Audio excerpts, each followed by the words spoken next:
Bismillah abi walibni warohil kudus alilahul wahid. Demi nama Bapa, Putra, dan Rohul Kudus ketiganya yang esa. Shalom sahabat yang dikasih oleh Tuhan. Berjumpa kembali dengan saya di channel ini. Terima kasih buat teman-teman yang selalu setia menantikan video-video dari channel ini.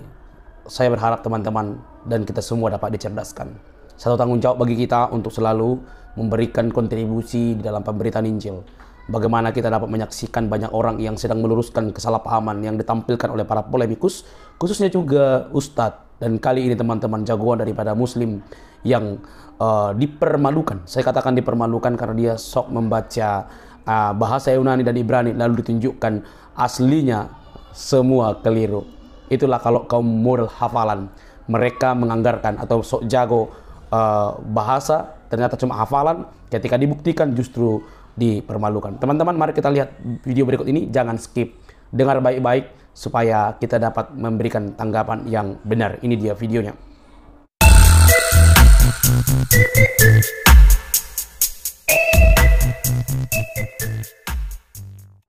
Namanya Yesus. Ini siapa lagi nih? Karena ini ingin menyamai Tuhan yang Maha Tinggi. Ini siapa ini yang datang ini? Ke bintang. Ya, silakan. Mau gimana?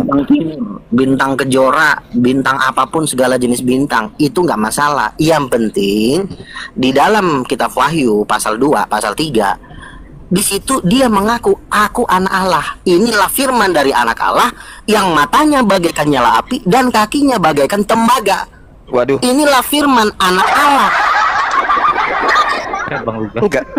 Bukan begitu, maksud saya gini. Kalau Yesus yang datang di tengah-tengah Bani Israel itu kan merendah. Meskipun dia Nabi, meskipun dia Mesias, meskipun dia Rasul utusan Elohim, merendah dia. Setelah dia terangkat ke langit, 70 tahun kemudian muncul makhluk mengaku bintang timur dan mengatasnamakan dirinya Yesus. Dan makhluk ini mengajarkan kemudian kepada penulis Bible, utamanya Paulus dan juga penulis Wahyu, itu setara dengan yang Maha Tinggi. Iya, setara, tapi dalam konteks anak tunggal. Nggak pernah Yesus mengaku Bapa. Aku the Son of the Living God. Nah itu dia. Iblis juga tidak pernah mengaku Bapa, tapi iblis ingin menyamai sang Bapa. Tertulis di dalam Yesaya 14 nomor 12 sampai 15. Helal bin Sakar itu ingin menyamai. Nah, makhluk yang datang di Pulau Patmos ini jelas-jelas diajarkan ingin menyamai sang Maha Tinggi. Akulah yang awal, akulah yang akhir, Alfa dan Omega, kan gitu. Nah, sedangkan Yesus yang datang di tengah Bani Israel tidak pernah sedikit pun mengajarkan hal demikian. Malah dia mengatakan bahwasanya aku tidak dapat berbuat apa-apa, aku tidak tahu kapan hari kiamat. Bicara pun bukan dari diriku, tapi dari Dia yang telah mengutus aku. Tapi makhluk yang satu ini justru mengatakan dirinya setara dengan sang Bapa. Itu loh, Bang. Yesus itu tidak pernah dia mengatakan bahwa aku adalah Bapa, kecuali si Yohanes kurang ajar, si Samuel sama si Billy yang kurang ajar itu. Itu manusia anak setan, mengatakan Yesus adalah Bapa. Yesus itu jelas-jelas mengaku aku ini anak tunggal Bapa. Yohanes pasal 1.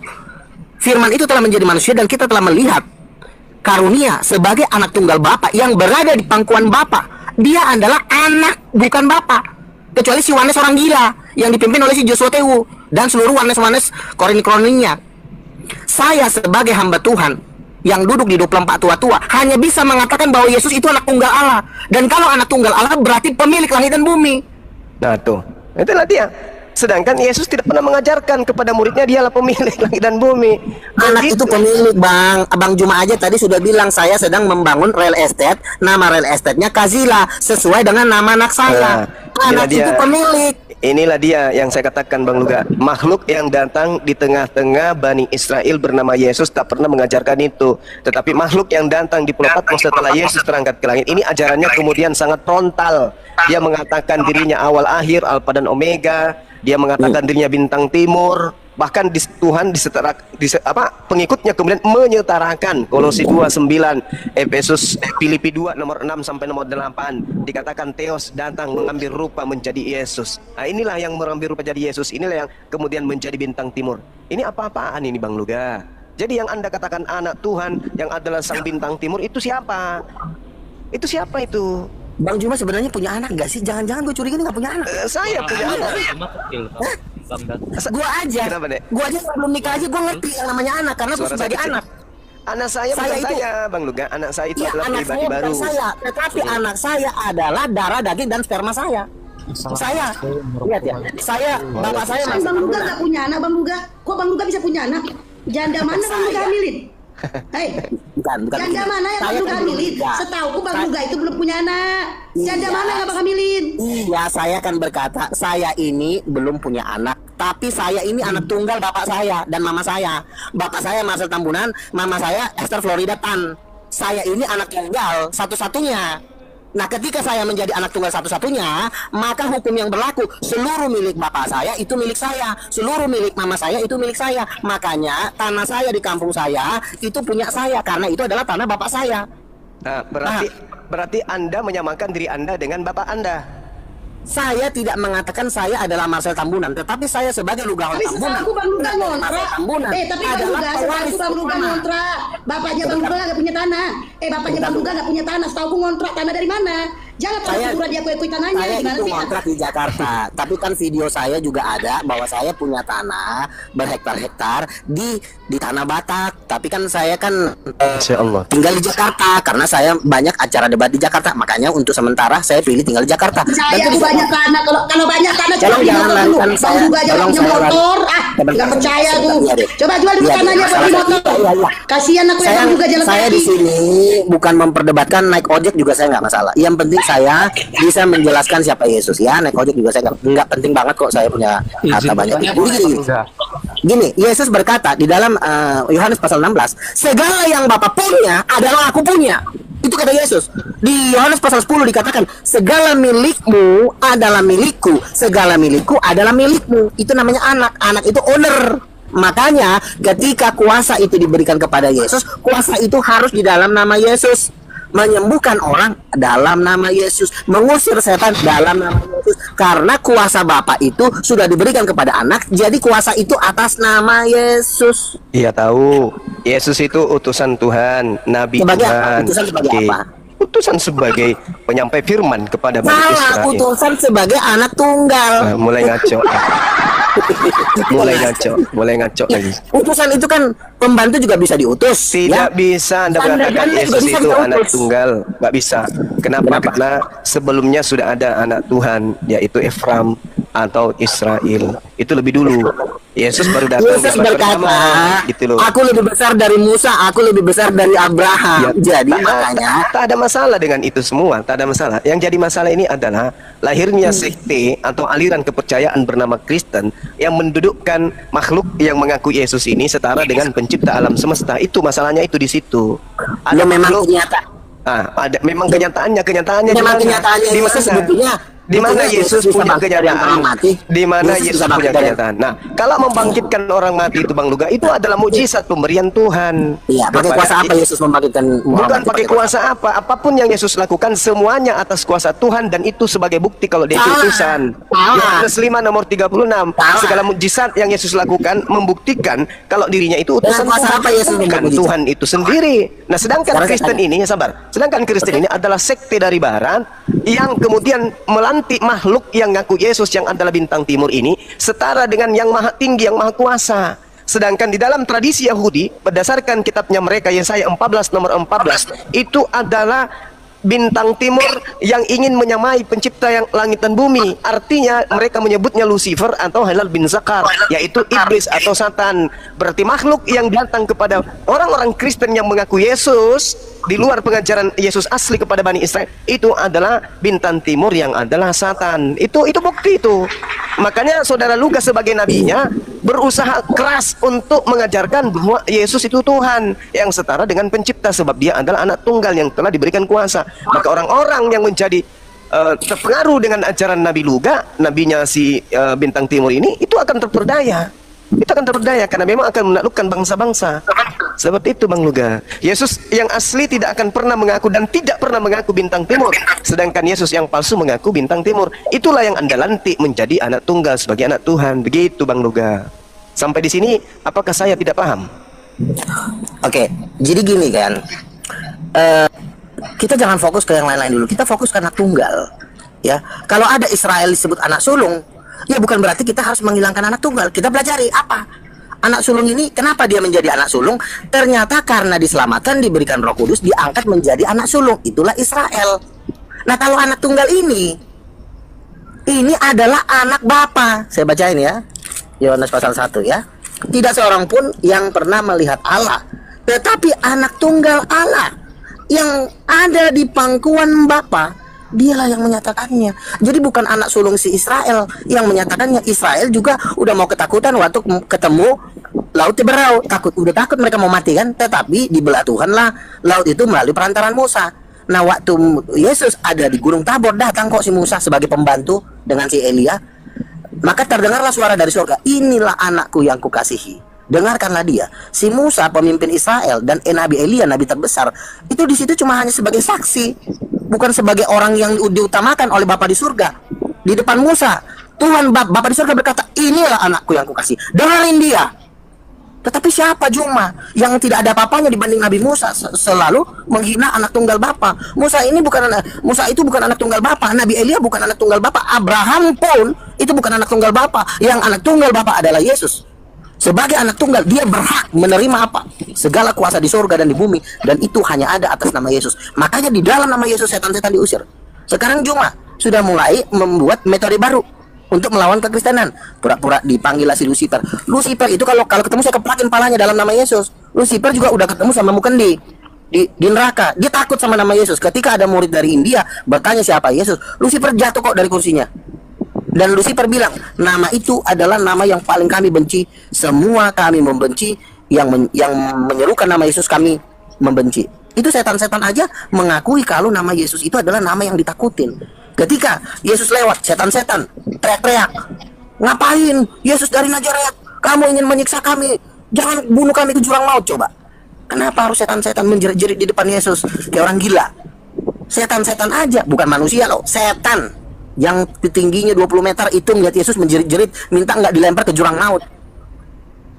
Dan setan-setan itu berkata, kami tahu siapa engkau. Engkau adalah yang kudus dari Allah, yaitu adalah anak tunggal Allah. Jadi jangan ngajarin Lucifer ke saya.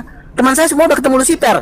Pak Nenggolan ketemu Lucifer, Rali teman saya ketemu Lucifer, ya Mukendi udah ketemu Lucifer, Daud Tony pun udah ketemu Lucifer. Banyak kita udah ketemu Lucifer.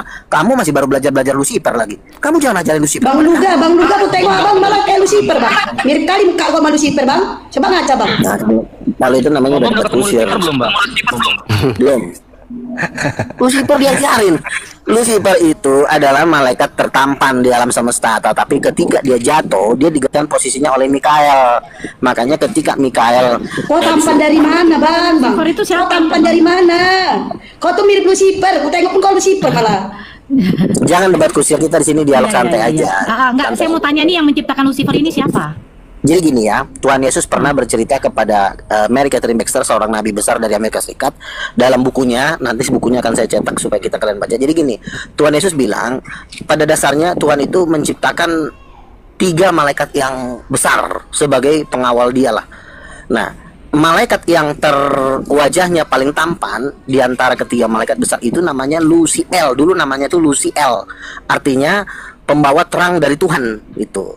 Nah, Lucifer ini dia pemimpin musik. Udah pernah ketemu Lucifer, penulisnya itu gitu. Iya, namanya Mary Catherine Baxter, salah satu nabi besar dari Amerika Serikat. Nah, udah pernah ketemu Lucifer. Udahlah, orang-orang kan makanya gue bilang kalau nabi itu kerjanya kami ngobok-ngobok Lucifer, mencah-mecahin palanya. Theodore, pertanyaanmu, begini maksudnya Bang Duga. Jadi Lucifer ini yang menciptakan Tuhan kamu? Bukan, jadi gini. Tuhan Yesus sebentar, jadi Tuhan Yesus berkata, pada mulanya Tuhan itu menciptakan pemimpin malaikat terbesar. Itu ada 3. Pertama Lucifer, Luciel namanya. Michael ini adalah pemimpin malaikat untuk kekuatan. Jadi badannya itu seperti Aderai gitu. Tapi kalau Lucifer, dia tidak seperti Aderai, mirip Bang Juma, agak-agak imut gitu kan. Wajahnya tampan tapi badannya nggak gede. Kalau Michael wajahnya tampan tapi agak serem gitu. Badannya seperti Aderai. Lucifer itu Bang Duga makasih ya. Bang Duga makasih udah mengakui Bang Juma tampan ya, imut-imut. Makasih ya, tapi Bang Duga aku tengok amit-amit. Udah diam dulu lah kau, dikasih gratis pun aku nggak mau. Udah gini. Kecuali diam satu Alsa kan, orang tua durhaka gitu. Joel Evansa boleh lah. Iya, diam lah dulu kau ngejatuh terus juga kan. Nah, jadi malaikat yang tertampan Di antara ketiga ini itu Lucifer. Makanya dia sombong. Dia adalah pemimpin musik dan membawahi sepertiga malaikat di surga. Bayangin, dia membawahi sepertiga malaikat. Nah, sementara Michael itu dia tidak setampan Lucifer, cuma pukulannya itu sekali nonjok orang gigi bisa rontok. Itu kelebihan Michael. Nah, Lucifer menang ganteng tapi tenaga kurang gitu loh. Nah, kalau Gabriel dia memang pemimpin pembawa pesan-pesannya Tuhan. Jadi dia memang selebritis gitu kan. Jadi, nah Lucifer inilah yang ingin menyamai Tuhan Yesus yang adalah bosnya. Ketika Lucifer pernah katanya suatu kejadian, Lucifer itu berani loh dia duduk di tahtanya Tuhan. Pas Tuhan lagi jalan gitu kemana dia duduk di situ. Tuhan lagi cukur bulu paha. Nah, bukan. Jadi ketahuan lah kan, makanya Tuhan ya, silakan. Bentar. Sedikit lagi bang. Ada yang mau tanyakan Bang Luga satu materi. Sedikit lagi bang, saya jelasin dulu sedikit lagi, tolong bang, sedikit lagi. Jadi Michael ini disuruh Tuhan lah memukul Lucifer dengan sepertiga yang sudah dihasut oleh Lucifer itu mengikut dia, dilemparlah ke bumi. Itulah ceritanya yang Lucifer itu pemimpin malaikat-malaikat jahat, kira-kira seperti itu. Silakan. Baik, Abang Luga, ada pertanyaan di sini satu materi yang kurang saya pahami. Mungkin Abang Luga bisa menjawab. Apakah Bang Luga percaya bahwa Nabi Musa adalah sebagai nabi? Nabi Musa, dia adalah nabi, betul. Oke, baik ya. Apakah Bang Luga juga percaya bahwa tulisan daripada Ulangan Bilangan Imamat adalah bagian daripada kitab Nabi Musa? Betul. Baik. Di dalam Ulangan 18 nomor 18 di data Ulangan 18 nomor 18 di situ ada sangat yang mengganggu pikiran saya begini ya. Izin ya Bang Luga ya untuk saya bacakan. Seorang nabi akan kubangkitkan bagi mereka dari antara saudara mereka seperti engkau ini. Aku akan menaruh firmanku dalam mulutnya dan ia akan mengatakan kepada mereka segala yang kuperintahkan kepadanya. Lanjut ayat nomor 19. Orang yang tidak mendengarkan segala firman yang akan diucapkan nanti itu demi namaku daripadanya akan dituntut pertanggungjawaban.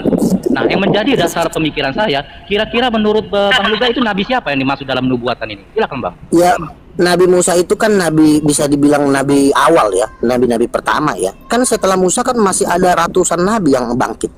Ada Daud, Salomo, Yesaya, Yehezkiel. Jadi nabi ini merujuk kepada mereka. Karena yang dibangkitkan setelah Musa itu banyak, ratusan. Oke, baik. Apalagi di situ tidak disebut nama.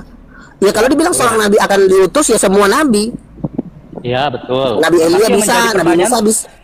Yang menjadi pertanyaan begini Bang Luga ya. Yang menjadi pertanyaan saya adalah Tuhan ini menaruh firman-Nya di dalam mulutnya dan ia mengatakan kepada mereka segala yang kau perintahkan kepadanya.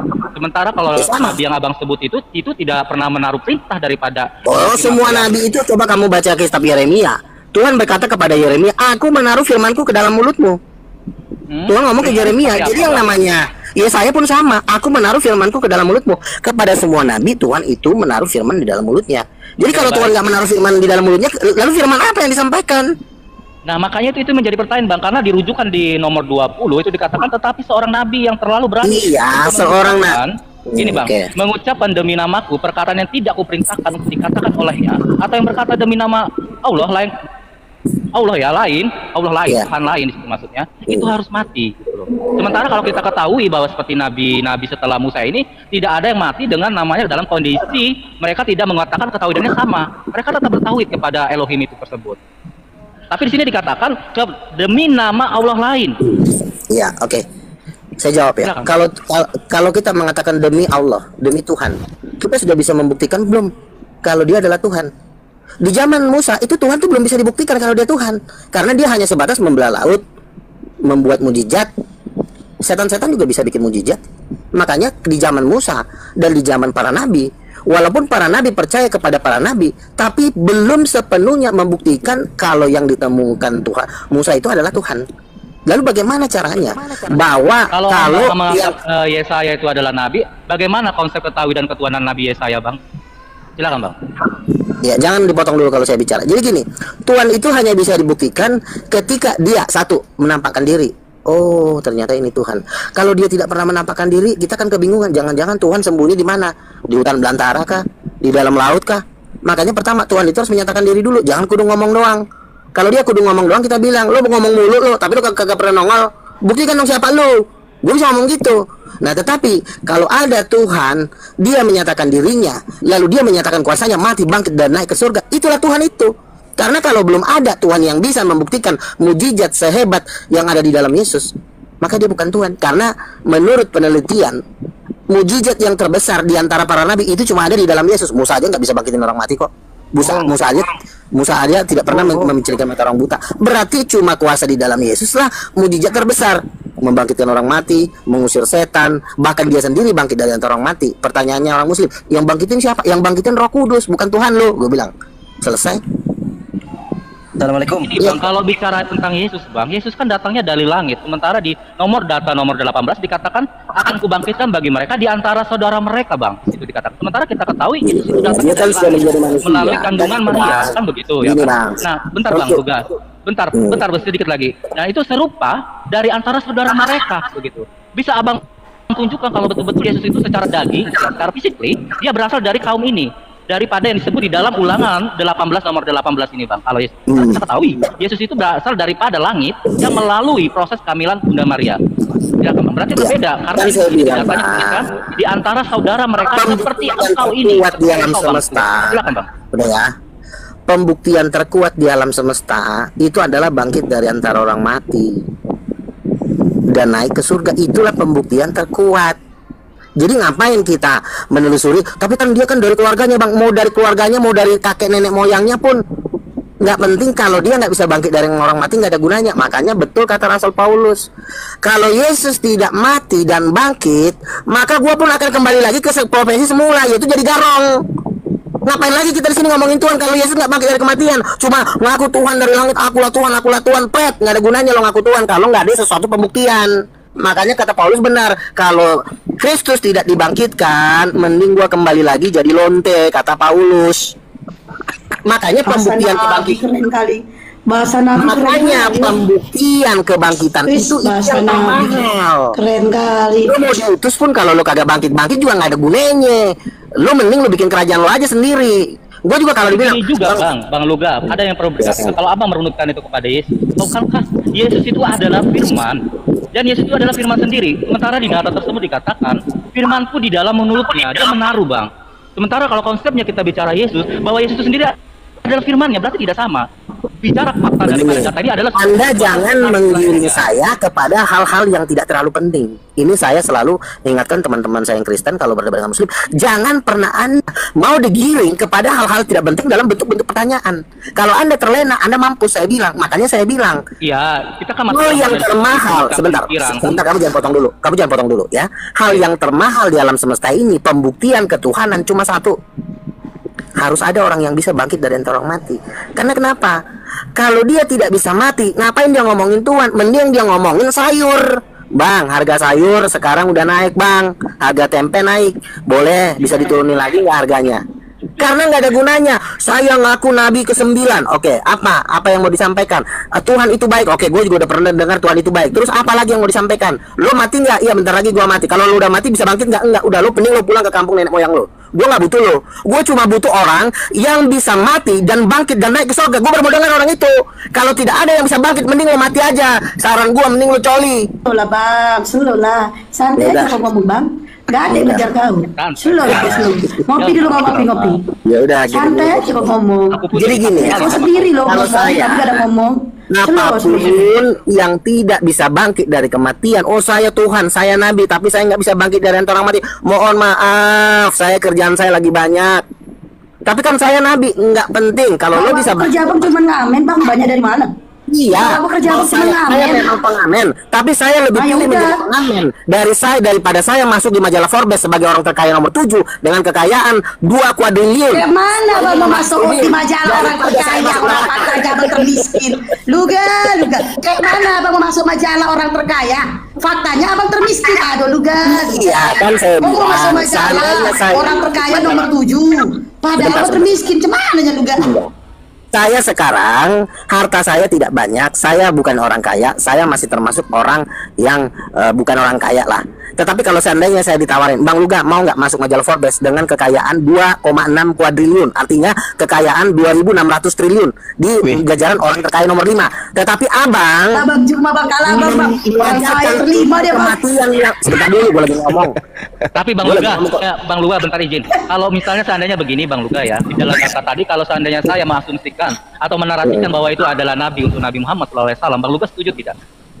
Saya kan mengatakan kalau Nabi Muhammad Shallallahu Alaihi Wasallam bangkit dari yang orang mati, saya akan Jangan suara gelas itu Bang, tahu aku lagi minum teh Bang. Saya akan menjadi orang pertama pengikut Nabi Muhammad Sallallahu Alaihi Wasallam. Saya akan menjadi penyebar dakwah Islam. Tapi konsep di dalam materi itu tuh bukan dibangkitkan, bukan berarti namanya dia harus bangkit dari yang mati, kan begitu tidak dituliskan secara teks itunya, critical teksnya. Tetapi bisa dibangkitkan dalam pengertian, mungkin begitu dalam hal konsep dipilih, dalam konsep mungkin orang namanya sakit juga bisa dibangkitkan dengan cara apa dibangkitkan, itu banyak kandungan arti yang bisa ditanamkan pada kebangkitan.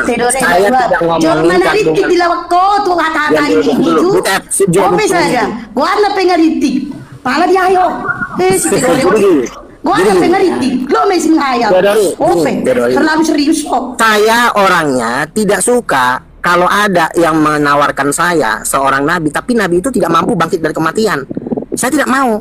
Tetapi saya akan menjadi pejuang nomor 1 apabila dia bangkit dari yang terong mati, yaitu Tuhan saya Yesus Kristus. Maka saya menjadi bagaimana di mana dan mau ada mana gade nabi kan kayak mana lah kau mau hidup bang spidol mi pengen semua ini bang di ho hidup mi Borjong, susah kali kau diatur. Jadi gini aja lah, Bang Juma. Saya ajaklah Bang Juma bergabung dengan kerajaan Tuhan Yesus Kristus, King of King. Jadi supaya RT aja nggak pernah. Karena begini, puji Tuhan, Tuhan saya Yesus Kristus sudah memberikan bocoran harapan-harapan indah. Saya di surga sudah dapat Rolls Royce dan pasukan bodyguard pengawalan khusus. Jadi kalau saya nanti di surga itu dikawal, ya kan, dengan mobil Rolls Royce. Nah kalau Juma ini jadikan aku bidadarimu Bang Luga. Jadikan aku bidadarimu Bang Luga.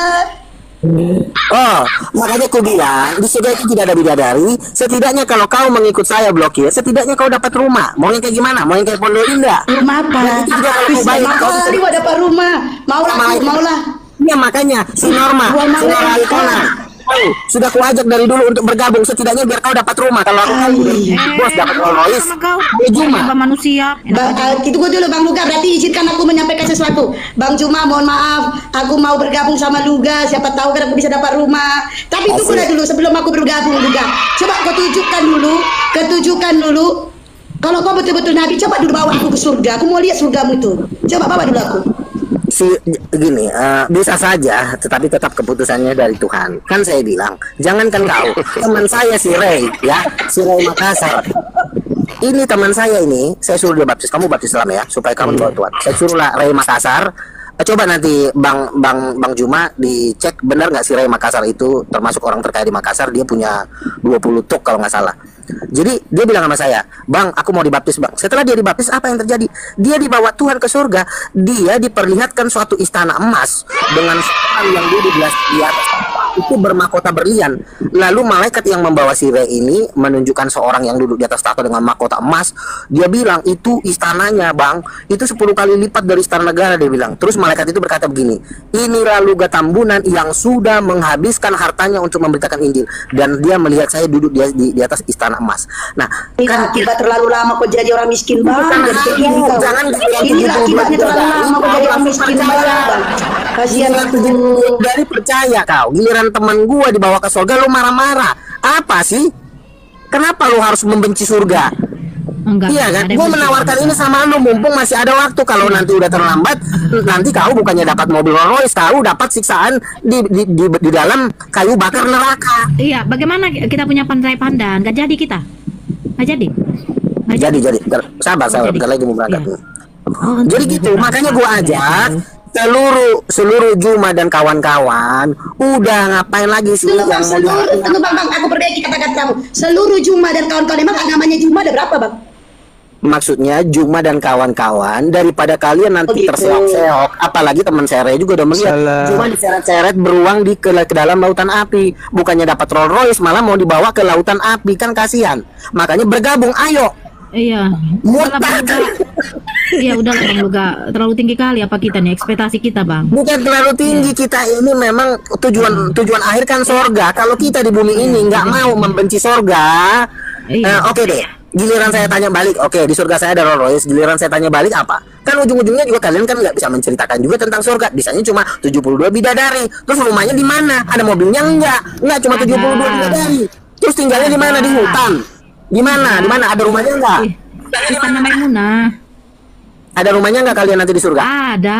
Udah pernah ke sono belum ngecek? Kita udah ngecek. Oh iya. Disurvei? Iya. Survei aja belum, gimana mau tahu? Udah Luga. Kamu nih.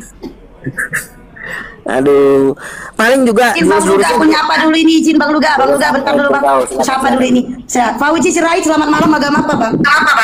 Agama Islam. Apa yang mau disampaikan Bang? Kita teman-teman yang di bawah, sini saya kasih tahu ya. Kenapa Bang Luga itu dibiarkan, tidak diturunkan? Tidak ada agama Kristen yang minta naik. Kalian sudah naik, kan ini room diskusi. Sabar dulu Bang Luga. Sabar dulu. Teman-teman ini kan, sabar dulu Bang.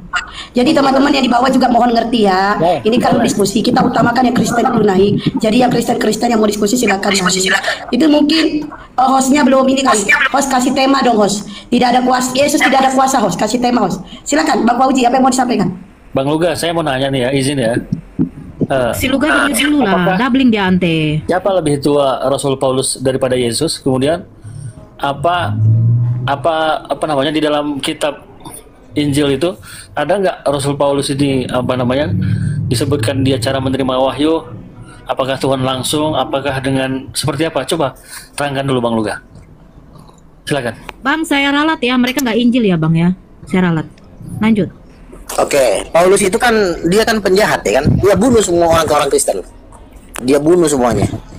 Dia meminta meminta surat dari Mahkamah Agama untuk membunuh semua orang yang percaya kepada Yesus, khususnya murid-murid Yesus.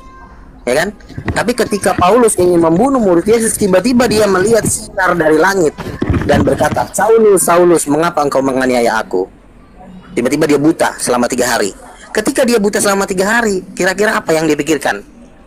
Buta dalam hari pertama, waduh gila men, gelap banget men. Gue mau nangkep, gimana mau gue nangkep orang? Tuhannya mereka aja udah membuat gue buta. Sementara Tuhan-Tuhan yang lain nggak bisa mencelikan mata gue yang buta ini. Hari yang kedua dia buta masih dalam kegelapan, dia mulai menyesali, dia mulai menangis. Jangan-jangan inilah Yesus ini Tuhan gue.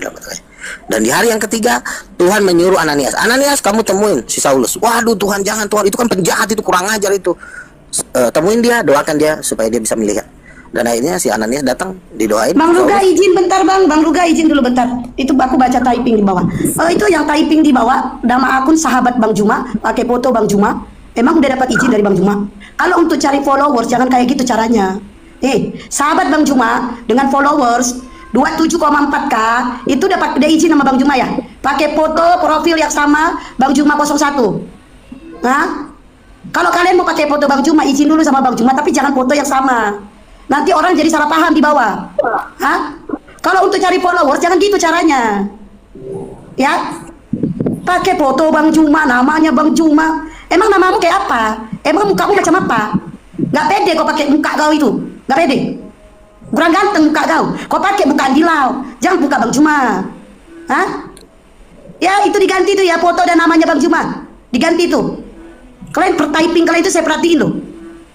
Pakai foto Bang Juma. Sahabat Bang Juma, aduh. Oke, ini ya saya kasih tahu sekali lagi ya. Ini room diskusi lintas agama. Tidak ada Kristen yang minta naik. Jadi kita biarkan aja lah Luga. Daripada kosong tidak ada pembicaraan. Kita biarkanlah Luga berhalusinasi. Ya, kita dengarkan sambil menunggu Kristen-Kristen yang lain. Temanya sosok Yesus ada 2. Kemungkinan satu si Luga, satu si Lucifer. Lanjut Bang Luga. Oke, jadi kan saya bilang, makanya ketika Paulus buta, saya yakin sejahat-jahat apapun kalau udah dibikin buta pasti bertobat. Makanya Paulus bertobat dan dia itu adalah sarjana terbaik Yahudi. Makanya dia bilang, ketika aku sarjana, aku belajar Taurat dan aku paling jago di antara murid-murid sejamanku. Tetapi setelah aku mengenal Tuhanku Yesus Kristus, gimana nggak dia aja buta bisa melihat kembali, lalu dia diberikan kuasa dan mujizat. Kenapa? Wah, gua mah akan seperti Paulus. gitu loh, untuk benar-benar memberitakan Injil dari Tuhan Yesus Kristus. Dan Paulus itu kan penggantinya Yudas, dia duduk di 24 tua-tua dan Tuhan Yesus Luga, iya, oke. Bang Luga, itu jadi yang berkata-kata kepada Paulus itu siapa? Yesus. Dan kalau ada orang Saulus. Iya, Yesus yang berkata. Dan kalau ada orang yang membantah itu, nggak usah panjang kali Bang Luga, sabarlah dulu Bang Luga. Bang Luga panjang kali. Jadi saya bertanya, ini Yesus sudah turun ke berapa kali nih? Itu bukan turun, dia kan hanya menampakkan dirinya. Kalau turun itu artinya dia ingin membunuh seluruh setan yang ada di alam semesta. Ini kan belum, kan waktunya belum. Lanjutlah, tanya yang baru datang ini ante. Nah, terus gini. Izin dulu Bang Luga, izin dulu Bang Luga, izin dulu ya. KSI, biar aku dulu 3 menit aja. 3 menit nanti aku turun supaya Kristen naik ya. 3 menit aja. Bang Zuma, assalamualaikum semua, assalamualaikum. Izin, selamat malam. Waalaikumsalam. Selamat malam, Botuna Luga, bocah tua nakal Luga. Selamat malam, Le. Lu ngomong lo sopan di sini. Ya majet, dengar Le. Ingat kau pertemuan Kanda Paulus di Damsik? Ingat kau, Le? Oke, gini. Kalau lu jangan menjelaskan. Masalahnya lu nggak mau jijak ngomong membantah Yesus. Udah mencerong lu. Dengar dulu. Slow lah Bang. Slow lah, masa slow wow, si Pandi ngomong baik-baik loh Bang. Slow wow. Ngopi kita Bang, ngopi yuk. Slow lah Bang. Dengar dulu Bang Luga. Mulai. Reaksi orang itu ada dua ketika kebenaran itu terungkap. Yang pertama, kalau orang bodoh dia akan kejang-kejang. Kalau orang pintar dia akan merenung. Nah, kita mau tengok sebentar reaksinya Luga ini. Mau kejang-kejang atau mau bukannya kejang-kejang, lu sadar. Lu tuh enggak mau jijak. Tunggunya dulu. Jijak enggak ada ngoceh mulu lama-lama. Tenang dulu, ingat kakak waktu kecuali bangkit dari kematian. Masih bisa dilawan. Ini enggak bangkit tapi muridnya ngoceh-ngoceh. Maho di dalam 2 Korintus 11 nomor 14, iblis pun bisa menyamar menjadi malaikat terang. Takutnya aku ketika Paulus ketemu Yesus itu kau bilang cahaya terang itu di Damsik katanya Tuhan. Takutnya itu bukan Tuhan, itu Lucifer. Udah belum. Tunggu dulu, belum selesai aku. Tenang. Jadi takutnya aku yang ditemui oleh Kakanda Paulus itu simbolisnya Lucifer di dalam 2 Korintus 11 nomor 14. Nah, nanti kita tengok di dalam Matius 7 20 sampai 23. Ya. Aku jelaskan dulu, coba silakan jelaskan dulu. Kan saya bilang berangan-angan, kamu boleh aja bercita-cita. Kalau itu simbolis, cita-cita itu harus disertai juga dengan bukti mujizat. Misalnya begini, Bang Luga, apa yang ditemuin Paulus? Buktinya apa? Nabi saya Muhammad SAW bangkit dari kematian. Saya pun lawannya nggak bisa. Karena ada kuasa yang bangkit dan tidak bangkit nggak ada urusan. Imbangi perkataanmu. Tapi kalau kamu diam dulu, aku lagi ngomong kamu diam dulu nanti bantahnya. Tetapi kalau cuma kamu ngoceh-ngoceh, Bang Luga mungkin itu simbolis, mungkin itu Lucifer, itu kan ibarat kata kamu sedang bercita-cita, tapi cita-cita kamu tidak oleh kuasa, cuma didukung oleh congorang itu nggak bisa. Ada ayatnya di dalam 2 Korintus 11 14. Lama-lama dicatat sebagai malaikat terang. Mute dulu, Ku jelaskan. Iblis pun bisa menyamar menjadi malaikat terang. Karena Kakanda Paulus yang dia temui di Damsik adalah cahaya terang. Takutnya aku orang-orang Kristen ini mengikuti ajarannya simbolis. Ajarannya jangan dulu kau buka. Tunggunya dulu belum selesai aku. Diam dulu kamu. Jadi kita tengok dalam Matius 7:20. Dari buahnya lah kamu akan mengenal mereka. Apa buahnya itu Apakah agama Islam yang menyebut Yesus Tuhan, agama Buddha, agama Konghucu, ateis? Tunggu dulu. Nah, di Matius 7:23 itu kan Yesus tunggu dulu. Yesus menjejer Luga dan kawan-kawan Luga CS di depan rumah-rumah sekolah dan menarik kursi sekolah. Aku tahu kursi sekolah yang kayu itu yang keras. Dihantam semua kepalanya, kata Yesus, aku tidak pernah mengenal engkau. Enyalah kau Luga. Kalian semua pembuat kejahatan. Nanti dijajar kalian ditampar ke tempat. Setelah ditampar, dihantam kursi kepala kalian. Tunggu dulu Yang marah kalah ya. Dia juga tahu sih kayak gue tuh. Bantu pakai meja kan ikut-ikutin. Sekarang bantu pakai kursi kelas. Udah belum? Oke. Sekarang diam ya. Jangan gue ngomong lagi. Jadi begini. Kamu kan berkata itu bisa saja malaikat menyamar, setan menyamar jadi malaikat. Itu bisa saja Lucifer. Itu kan cuma berandai-andai atau bercita-cita. Itu kan ibarat kata cita-cita lo. Semoga itu iblis, semoga itu Lucifer. Tetapi tidak bisa bro, karena statement Anda itu cuma bisa diterima kalau ada mujizat yang mengalahkan dari berita Injil yang diberitakan oleh Paulus. Injil yang diberitakan oleh saudara saya terkasih, yaitu Rasul Paulus, yang nanti saya bertemu dia di surga, di kerajaan Bapa, itu adalah Injil kebangkitan Yesus dari kematian. Nah, tetapi kalau engkau Itu tanda jahat bisa saja, itu bisa saja, tetapi tidak ada kuasa kebangkitan, Bangkit tidak ada dari kuasa kematian kebangkitan itu, yang kalian tunjukkan. Bang Luga, Apa? bangkit dari kematian Ya. itu adalah tanda jahat. Matius 12 Anda baca. Ya, sebentar. Kursus Jom, kamu tuh kursus penyesatan di mana sih? Emang di Makassar ada kursus penyesatan? Matius 12 itu bangkit dari kematian itu adalah tanda jahat. Jadi begini, ya kan? Cuma lanjut ya Bang Zuma ya. Aku izin turun. Assalamualaikum. Sini dulu, selesaikan dulu, jangan turun. Iya, Tanggung jawab. ini udah digaji sama Api, kau Selesaikan. malas-malasan. Kalau udah digaji harus bertanggung jawab. Jadi gini, Yesus itu kan bangkit dari yang orang mati, lalu dia makan ikan goreng, dia duduk-duduk. Iya. Nah, apakah itu satu kejahatan? Itu bukan tanda jahat.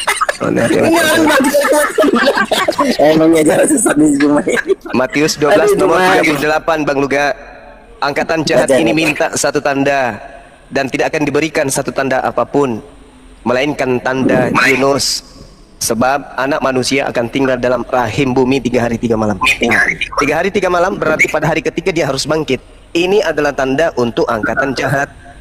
Iya, yang jahatnya siapa? Kalian. Kan makanya Yang percaya tanda Yunus itu adalah angkatan jahat. Ayo. Salah tafsir. Bukan salah tafsir. Angkatan jahat ini minta satu tanda dan tidak akan diberikan satu tanda apapun kecuali tanda Yunus. Angkatan jahat diberikan tanda Yunus. Apa itu? 3 hari 3 malam. Berarti hari ketiga bangkit. Nah, artinya bahwasanya angkatan jahat yang percaya kepada kematian bangkit hari ketiga, itulah Kristen. Gitu cara belajarnya. Ayo, lanjut tidak? Tidak lanjut. Gua dulu dong, kan Anda kan udah Kristen. Jadi gini, itu bukan tanda jahat, bukan. Artinya diberikan tanda kepada orang-orang jahat, bukan tandanya yang jahat. Iya. Yesus itu bangkit dari kematian itu untuk mengalahkan maut. Makanya di Wahyu pasal 1 ayat 10 dikatakan, lihatlah aku mati, namun lihatlah aku hidup sampai selama-lamanya. Aku memegang kunci maut dan kerajaan maut. Berbahagialah mereka yang percaya kepadaku. Jadi Yesus itu sebenarnya kalau mau dipikir-pikir kurang baik apa loh? Dia mati, bangkit, akan memberikan hidup kekal, mau ngasih rumah, mau ngasih mobil. Apa coba yang kalian tolak dari Yesus itu? Kalian jahat. Allah, walaupun kalian nggak kenal siapa, giliran kita udah ketemu Bapak. Udah pernah ketemu Bapak belum sih? Belum. Kita udah. Angkatan jahat ini minta tanda dan tidak diberikan tanda satu tanda pun kecuali tanda Yunus, sebab 3 hari 3 malam Yesus, 3 hari 3 malam Yunus. Nah, ini adalah tanda untuk angkatan jahat. Coba Anda lihat di Lukas 24, murid-murid asli tidak percaya kepada kebangkitan. Hanya angkatan jahat yang percaya kepada kebangkitan. Ayo. Kebangkitan menjadi satu dengar. Kebangkitan menjadi simbol ketuhanan ketika muncul makhluk aneh mengaku Yesus dan merasuki Paulus. Disitulah kemudian kebangkitan ini menjadi satu hal yang sangat besar bagi pengikut makhluk yang aneh ini yang mengaku bintang timur. Sebelumnya tidak ada satu orang Yahudi pun sampai hari ini menjadi syarat untuk menjadi Tuhan adalah mati dan bangkit pada hari ketiga. Gak ada. Hanya agama paganisme yang dibimbing oleh makhluk yang datang kepada Paulus yang mengajarkan bangkit pada hari ketiga itu adalah simbol ketuhanan. Roma 14 nomor 9. Itu bullshit. Itu adalah bisikan Lucifer, setan yang merasuki Kristen, termasuk dengan yang merasuki saudara Luga gitu. Ya, sekarang saya tanya Bang Juma, Nabi Anda Muhammad Shallallahu Alaihi Wasallam yang katanya orang nomor 2 setelah Tuhan, setelah Allah berarti orang keduanya kan Muhammad. Nah saya tanya, Muhammad bisa bangkit dari kematian? Al-Quranul Karim menjelaskan dengan sangat jelas bahwasanya jangan kamu menyangka Nabi Muhammad itu mati, melainkan dia hidup. Wala tahsabannal ladzina qutilu fi sabilillahi amwata bal ahya inda rabbihim yurzaqun. Jangan sekali-kali kamu mengira bahwa baginda Rasulullah Muhammad sallallahu alaihi wasallam yang gugur di dalam jalan Allah itu mati. melainkan sebenarnya beliau itu hidup di sisi Allah dan mendapatkan rezeki. Al-Quran surah Al-Imran ayat 169. Nah sekarang permasalahannya adalah Yesus memberikan tanda kepada angkatan jahat. Tidak diberikan satu tanda pun kepada angkatan jahat, melainkan tanda Yunus, sebab Yunus 3 hari 3 malam dalam perut ikan. Demikian juga anak manusia 3 hari 3 malam perut bumi. Pada hari ketiga dia harus keluar dari perut bumi, alias bangkit. Kalau demikian dia bangkit dan kebangkitannya itu dipercayai kemudian sebagai simbol ketuhanan, maka saya mengatakan Kristen ini adalah angkatan jahat. Kristen ini angkatan jahat. Tidak bisa tidak. Tidak bisa tidak. Karena hanya Kristen yang percaya tentang kebangkitan manusia jadi Tuhan. Itu hanya ada di Kristen. Angkatan jahat itu. Apa buktinya? Matius 7, nomor 22, nomor 23. Angkatan jahat diusir. Siapa mereka yang memanggil Yesus Tuhan? Tuhan, Tuhan, Tuhan, Tuhan Tuhan. Bukankah kami bernubuat pakai namamu, bermujizat pakai namamu, mengusir setan pakai namamu? Pada hari itulah aku akan berterus terang kepada mereka. Aku tak mengenal kalian. Kalian adalah pembuat kejahatan. Enyahlah daripadaku. Kalian semua adalah pembuat kejahatan. Berarti Kristen adalah angkatan jahat. Gak bisa tidak Bang Suma, gak bisa tidak. Itu Bang Luga, itu fakta. Mana dulu Bang Suma. Kita ngomong ke satu poin dulu. Muhammad, nabinya Bang Jumat itu sudah meninggal. Faktanya dia dibilang di sana dia aman. Oke. Tapi kan kita ngomong fakta. Yesus itu setelah 3 hari dia bangkit. Dia menampakkan bukan Yesus yang bangkit Bang Luga. Sebentar. Tapi anak manusia. Iya, anak manusia sudah bangkit di hari yang ketiga. Nah, Iblis bisa nggak nyamar sebagai anak manusia? Iblis bisa nggak nyamar sebagai manusia? Bisa. Iya, sebentar dulu. Aduh, Yesus tidak mengatakan aku bangkit pada hari ketiga, enggak, tapi dia mengatakan anak manusia bangkit pada hari ketiga. Itu adalah angkatan jahat. Itu simbol tanda untuk angkatan jahat. Sabar. Maka angkatan jahat, enyahlah daripadaku, kalian semua adalah pembuat kejahatan. Kenapa Kristen dianggap sebagai pembuat kejahatan? Karena mereka menganggap kematian anak manusia, kebangkitannya adalah simbol ketuhanan. Itu Bang. Oke, sebentar dulu. Kita ngomong fakta nih. Yesus itu bangkit di hari yang ketiga. Bukan Yesus, Bang. Iya, sebentar dulu, jangan dipotong anak manusia. Iya, jangan dipotong. Mau anak manusia mau anak tunggal, nanti bantahnya.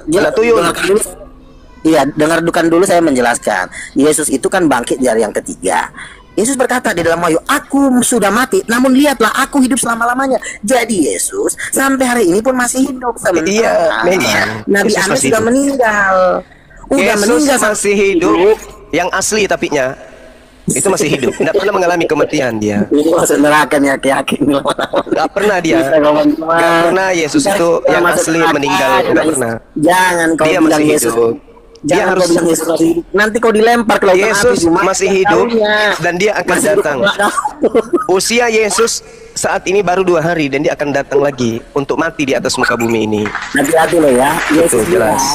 Iblis adalah bapak pendusta. Jangan sampai kau godaan iblis. Di dalam Yohanes 8:44 itu, iblislah yang menjadi bapakmu dan kamu mau melakukan keinginan-keinginan bapakmu. Maka saya anak Allah. Berarti ada iblis yang menyamar Tuhan. Itulah dia yang datang mengaku bintang timur yang ingin menyamai.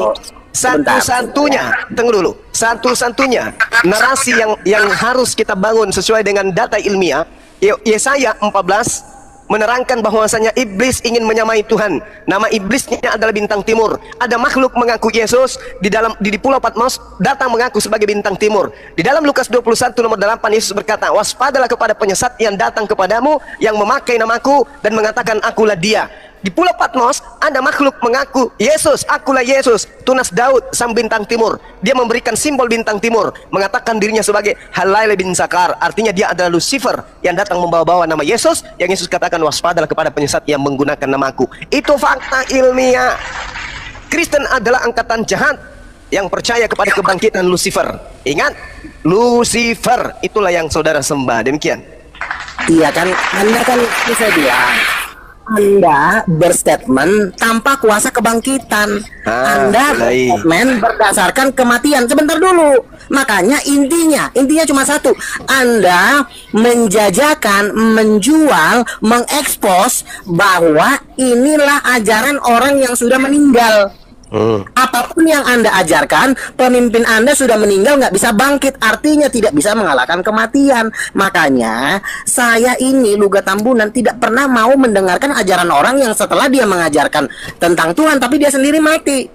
Makanya kata Paulus, jika Kristus tidak dibangkitkan, saya akan kembali lagi ke profesi semula, menjadi garong.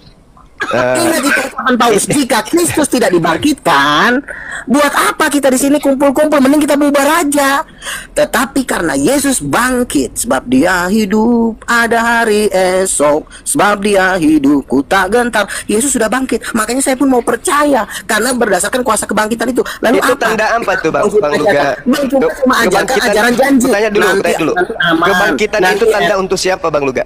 Berdasarkan pengakuan Yesus. Itu artinya, Bang Juma, kalau misalnya dibunuh orang hari ini mau nggak? Mau nggak? Sekarang tunggu. Saya tanya dulu Bang Luga. Kebangkitan menurut Yesus itu tanda untuk angkatan jahat atau angkatan benar? Bukan, kebangkitan itu adalah kemenangan bagi orang-orang benar. Makanya mana dalilnya? Yesus mengatakan kebangkitan yang terjadi kepada Yesus itu adalah jelas sekali sebagai simbol untuk angkatan jahat. Salah tafsir Bang Juma. Yesus sendiri berkata, aku sudah memberikan. Oke, Yesus sendiri berkata, aku penguasa dunia ini tidak berkuasa sedikit pun atas diriku. Yohanes 14 ayat 30. Yesus ini berarti kuasa dan Tuhan. Berarti dia bukan Tuhan kan? Loh, dia sendiri bangkit dari antara orang mati pakai kuasa sendiri, bukan pakai kuasa siapa-siapa. Bukan masalah. Yesus bangkit pakai kuasa siapa? Coba silakan Anda jawab. Yesus bangkit pakai kuasa siapa? Kuasa setan. Tuh, Gak ada Yesus bangkit, gak ada. Yang bangkit itu, udah murtad dari Islam. Yang bangkit itu adalah anak manusia. Anak manusia bangkit dari kuasa siapa? Anak manusia ini kemudian sebagai tanda simbol atau tanda kode untuk angkatan jahat. Jadi angkatan jahat ini dipalingkan kemudian oleh iblis untuk percaya kepada iblis bahwa bangkitnya anak manusia ini membuktikan bahwa bangkitnya Tuhan dari kematian. Apa yang terjadi? Angkatan jahat menyembah makhluk yang keluar dari kubur. Betul atau tidak? Iya, sekarang saya akan tanya ke Bang Juma nih, Yesus itu bangkit dari kematian pakai kuasa siapa? Coba jawab. Iblis yang bangkit. Oke. Iblis itu udah dilempar dari neraka, itu nggak perlu bangkit, itu udah tinggal jadi ontong di neraka. Itu kita nggak perlu bahas iblis. Sekarang kita bahas Yesus bangkit dari kematian pakai kuasa siapa? Silakan dijawab. Oke. Dengarkan saya, Bang Luga. Anda baca data yang saya sajikan. Sabar dulu, sabar. Anda kemudian baca data 2 Korintus 13 nomor 4 atau Kolose 2 nomor 12. Silakan Anda baca. Biar orang semua dengarkan. Paulus, udah kali ngomong Paulus nih sekarang ya Bang Juma. Supaya Anda tahu Yesus itu, Anda kan bertanya kepada saya. Oke? Saya jawab. Menurut Paulus, karena sekalipun Yesus telah disalibkan oleh karena kelemahan, namun ia hidup karena kuasa Elohim. Kuasa Allah. Memang kami adalah lemah di dalam Dia, tetapi kami akan hidup bersama-sama dengan Dia untuk kamu karena kuasa Allah. Kolose 2 nomor 12. Karena dengan Dia kamu dikuburkan dalam baptisan, dan di dalam Dia kamu turut dibangkitkan juga oleh kepercayaanmu kepada kerja kuasa Allah yang telah membangkitkan Yesus di antara orang mati. Kuasa Allah, Yesus dibangkitkan di antara orang mati. Dalilnya kok salah? Berarti Paulus salah. Makanya, oke, sekarang saya bicara ya, jangan dipotong. Dalil ini dibantah, Paulus dibantah. Jangan bermain-bermain. Sebentar dulu, kasih saya waktu bicara. Makanya Bang Juma itu harus cerdas. Contoh lu Rambunan yang cerdasnya kan gini, kalau Anda bermain-bermain di tulisan Paulus, gimana ini cuma membaca sebentar. Kalau Anda cuma membaca topik-topik atasnya, Anda memakai itu, Anda terjerat. Makanya ketika Paulus bicara, baca sampai habis supaya Anda tidak terjerat di dalam tulisan Paulus. Anda bilang dengan kuasa Allah. Tidak ada tulisannya begitu kok. Dalilnya begitu. Makanya kau baca lagi penjelasan Paulus di bawahnya. Paulus mengatakan di dalam Roma 8 ayat 11, Yesus itu dibangkitkan oleh roh, yaitu roh Allah. Roh Allah ini juga menurut Paulus adalah Allah. Makanya jadi Yesus dibangkitkan itu oleh Roh Kudus. Roh Kudusnya kenapa tidak dilibatkan Bang Juma? Kalau Bang Juma tidak melibatkan Roh Kudus dalam kebangkitan Yesus, berarti Bang Juma siap-siaplah dibakar di lautan api dan berang dan menjerit-jerit bersama dengan blokir permanen di neraka liang. Dalilnya sudah sangat jelas pun. Bahwasanya Yesus dibangkitkan dengan kuasa Allah, masih juga dibantah. Inilah bukti bahwa Anda itu adalah pengikut Lucifer. Data yang tertera di Bible pun Anda bantah. Bagaimana ceritanya tuh? Dalil yang ada di kitab Anda memotong tulisan Paulus kira-kira sama-sama Allah. Di situ dijelaskan kok Yesus dibangkitkan dari kuasa Allah. Bukan kuasa Allah Bang Juma. Coba tunjukkan kepada saya di mana pernah Yesus berdoa kepada Roh Kudus. Mana? Tunjukkan. Begini. Di mana Yesus berdoa kepada Roh Kudus, di mana? Ada. Yesus itu Roh Kudus yang ada di surga. Mana? Roh Kudusku. Yesus selalu berdoa, Bapakku yang ada di surga. Roh Kudusku yang ada di sini ada. Roh Kudus itu juga memang makhluk, dia adalah Gabriel, bukan Tuhan. Di mana Yesus pernah berdoa kepada Roh Kudus? Coba. Sekarang Bang Juma diam dulu ya, jangan dibantah dulu. Jadi gini, Yesus ini kan ingin meminta petunjuk. Meminta petunjuk itu tentu kepada bapaknya, bukan kepada ibunya. Roh Kudus itu dia memenuhi Yesus. Bahkan Yesus itu membuat mujizat dengan kuasa Roh Kudus. Matius 12:8. Aku mengusir setan dengan kuasa Roh Allah. Lukas 4 dikatakan Roh Tuhan ada padaku, oleh sebab itulah aku berkuasa membangkitkan orang mati. Kisah Rasul 10:38. Allah mengurapi Yesus dengan kuat kuasa Roh Kudus. Roh Kudus ini juga pelaku kuasa, jangan dibikin kayak pengangguran. Bang Juma ini hanya melibatkan Yesus Bapak Yesus, Allah Yesus. Seakan-akan Roh Kudus ini tidak pernah bikin apa-apa. Yang membangkitkan Yesus itu adalah Roh Kudus atas izin Bapak. Bapak itu hanya memberikan izin, lalu kuasanya itu dari Roh Kudus. Kenapa harus kuasanya dari Roh Kudus? Ketika Bang Juma ingin punya anak, tentu mainnya bukan sama pohon, bukan main sama tentu main sama istrinya, maka lahirlah anak. Jadi anak itu ada karena perpaduan antara suami dan istri. Demikian juga Yesus, dia membuat mujizat tentu pakai kuasa ibunya, karena dia pun lahir dari emaknya, bukan mamanya. Masa seorang anak, misalnya begini Bang Juma ya, saya kasih contoh. Saya, kekayaan saya 1 triliun. Saya menikah dengan calon istri saya, Renata, kekayaannya 7 triliun. Lalu ketika saya menikah dengan dia, maka saya punya anak namanya James. Duit anak saya ini 7 triliun. Dari bapaknya 1 triliun dan 7 triliun. Artinya yang namanya anak itu pasti menerima kuasa dari izin dari bapaknya, kuasa dari ibunya. Sama seperti waktu janin terbentuk di dalam rahim seorang perempuan, itu gabungan sperma dan sel telur. Dua-duanya harus kerja, nggak boleh cuma Bang Juma main-main di pohon, nggak akan ada jadi anak. Yang ada pohon nanti rusak. Iya. Jelas kan? Ya, kembali ke tema bahwasanya membuat dengan kuasa Roh Kudus Bang Juma, dengan kuasa Roh Kudus, tapi tentu atas izin bapaknya. Tunggu dulu, belum apa dulu. Udah keok kasih dulu kali ya. Nanti dulu Bang Luga. Begini Bang Luga. Jadi kesimpulannya Bang Luga. Dimit dulu Bang Luga. Jadi Bang Luga, ya kan, yang ditemui Kakanda Paulus di Damsyik itu sesungguhnya adalah, nah sebentar kita dapat jawabannya. Apa yang diajarkan Paulus di dalam Roma 14 nomor 9 tadi yang disampaikan oleh Bang Zuma? Maka sebab untuk itulah ia mati dan hidup kembali supaya ia menjadi Tuhan. Nah ini ajaran Kakanda Paulus. Sementara yang Yesus ajarkan adalah satu-satunya Tuhan yang benar itu Bapa. Engkau harus menyembah Bapa, Lukas 4:8, Matius 4:10. Bapa yang harus kau sembah. Tetapi ajaran Kakanda Paulus ini, karena yang ditemui di Damsyik itu adalah tanda tanya, sebentar kita jawab. Nah kita tengok Bang Luga, di dalam 2 Korintus 11:14 tadi, iblis pun bisa menyamar menjadi malaikat terang. Nah ketakutan saya, yang diimani kawan-kawan Kristen itu bahwa Kakanda Paulus bertemu Tuhan katanya di Damsyik, ternyata bukan Tuhan, tetapi simbolis. Karena di dalam Yohanes 8:44, iblislah yang menjadi Bapa Luga katanya. Nah, ditegaskan juga dalam Yohanes Matius 7:23 tadi bahwa orang-orang yang menyebut aku Tuhan, bernubuat demi namaku, bermukjizat demi namaku, mengusir setan demi namaku, aku tidak pernah mengenal mereka, kata Yesus. Kata Yesus, hanyalah kamu, Luga, kamu sekalian pembuat kejahatan, kalian nanti akan disepak ke neraka. Karena kalian itu yang pertama mengikuti ajaran simbolis yang Kakanda Paulus ajarkan dalam Roma 14:9, kalian mengimani Yesus mati. Nah itu ajaran simbolis, itu ajaran angkatan jahat. Makanya Bang Luga, nanti kalau kami sudah di akhirat nanti, tunggu dulu. Kami sudah di akhirat nanti, kami akan melewati jembatan Siratal Mustaqim dan melihat Bang Luga jatuh sebelah kiri ke dalam neraka jahanam dan kekal di dalamnya halilintar. Makasih Bang Zuma. Aku izin turun dulu Bang Zuma.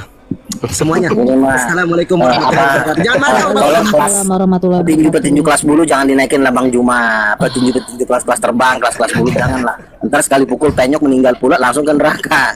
Tolong kasih petinju yang memang bobotnya itu bisa dipukul, bisa sekali pukul itu seluruh bumi rontok gitu. Kalau ke si Pandi ya. Cuma sebenarnya bukan level saya, cuma daripada nggak ada yang digulung, ya terpaksa lah saya banting terus. Saya tuh kelasnya itu Zakir Naik, yang juta orang 2 juta itu kelas saya. Tapi karena nggak ada lagi yang mau dilawan, mau nggak mau lah si Ardian salah, tukang sayur lah, boleh lah. Yuk silakan maju. Ada yang mau digulung lagi nggak? Kan saya bilang, kalau Anda mengatakan Paulus tanpa ada kuasa kebangkitan, dan saya melihat Anda bisa bangkit dari kematian. Ketika Anda tidak bisa bangkit dari kematian, saya cuma menganggap Anda adalah tempe. Luka, ya bentar. Luka, lu udah pernah diskusi? Waalaikumsalam. Semalam mimpi udah apa, pernah diskusi sama Zakir? Nanti Zakir Naik udah saya banting di Malang waktu itu, udah sampai. Tidak, pakai bahasa apa kamu Luga? Pakai bahasa apa? Bahasa Inggris. Bahasa Inggris. Kalaupun tidak bisa bahasa Inggris, silakan diterjemahkan oleh si Juma. Nanti Juma yang terjemahkan. Atau siapa? Nggak masalah. Ini yang penting, Yesus bangkit oleh Roh Kudus. Bukan cuma Bapa yang ngebangkitin Yesus, tapi Roh Kudus. Roma 8 ayat 11. Itu tanda angkatan jahat dari bilang pun. Tanda apa lagi sih? Matius 12:39. Angkatan jahat minta tanda dan tidak diberikan satu tanda apapun kecuali kebangkitan. Jadi kebangkitan dari kematian itu adalah tanda untuk yang jahat. Cuma tahu Simpson nggak? Simpson itu kan jangan bawa kemana-mana. Yesus mengatakan dengan jelas tuh, angkatan jahat ini meminta satu tanda dan tidak akan diberikan satu tanda apapun kecuali kebangkitan. Oke, kan saya dalilnya jelas. Ya, dalil tanpa kuasa jatuhnya tempe. Ya Allah ya Karim.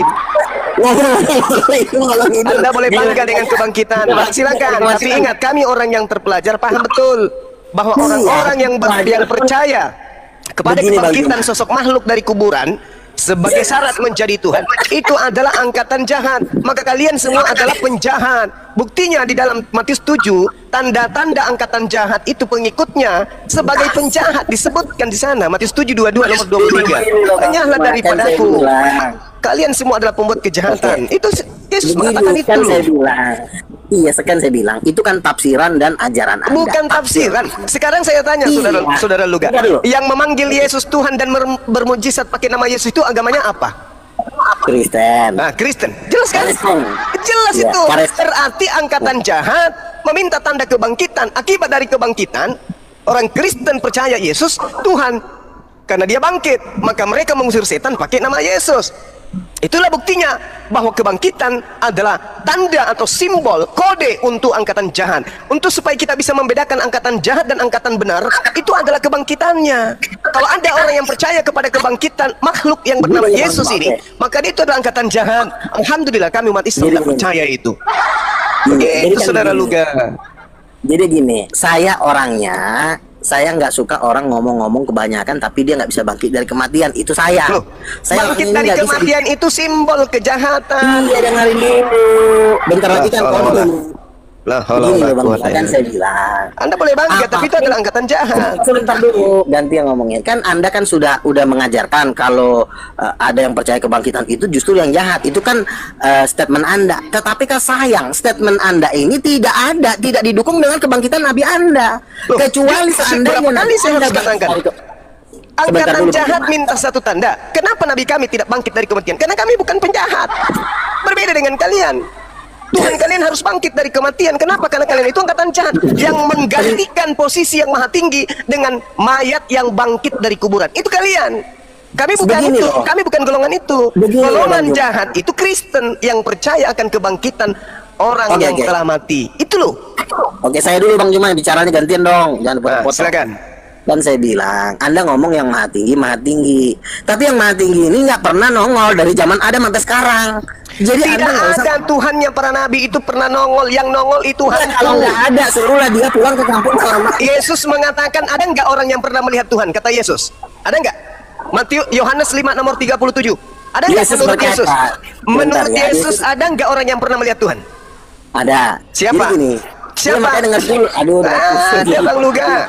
Gak ada. Jangan debat kusir dulu, gantian. Mudah-mudahan saudara Luga ini masih bisa sehat, ya. Bukan. Jadi orang yang percaya kepada kebangkitan dari kematian itu adalah angkatan jahat. Angkatan jahat. Jadi kalau mau lihat angkatan jahat, saudara-saudara, lihatlah orang yang menyembah manusia yang bangkit, yang keluar dari kuburan. Itulah angkatan jahat. Sekarang begini, salahnya di mana sih kalau menyembah itu? Salahnya di mana?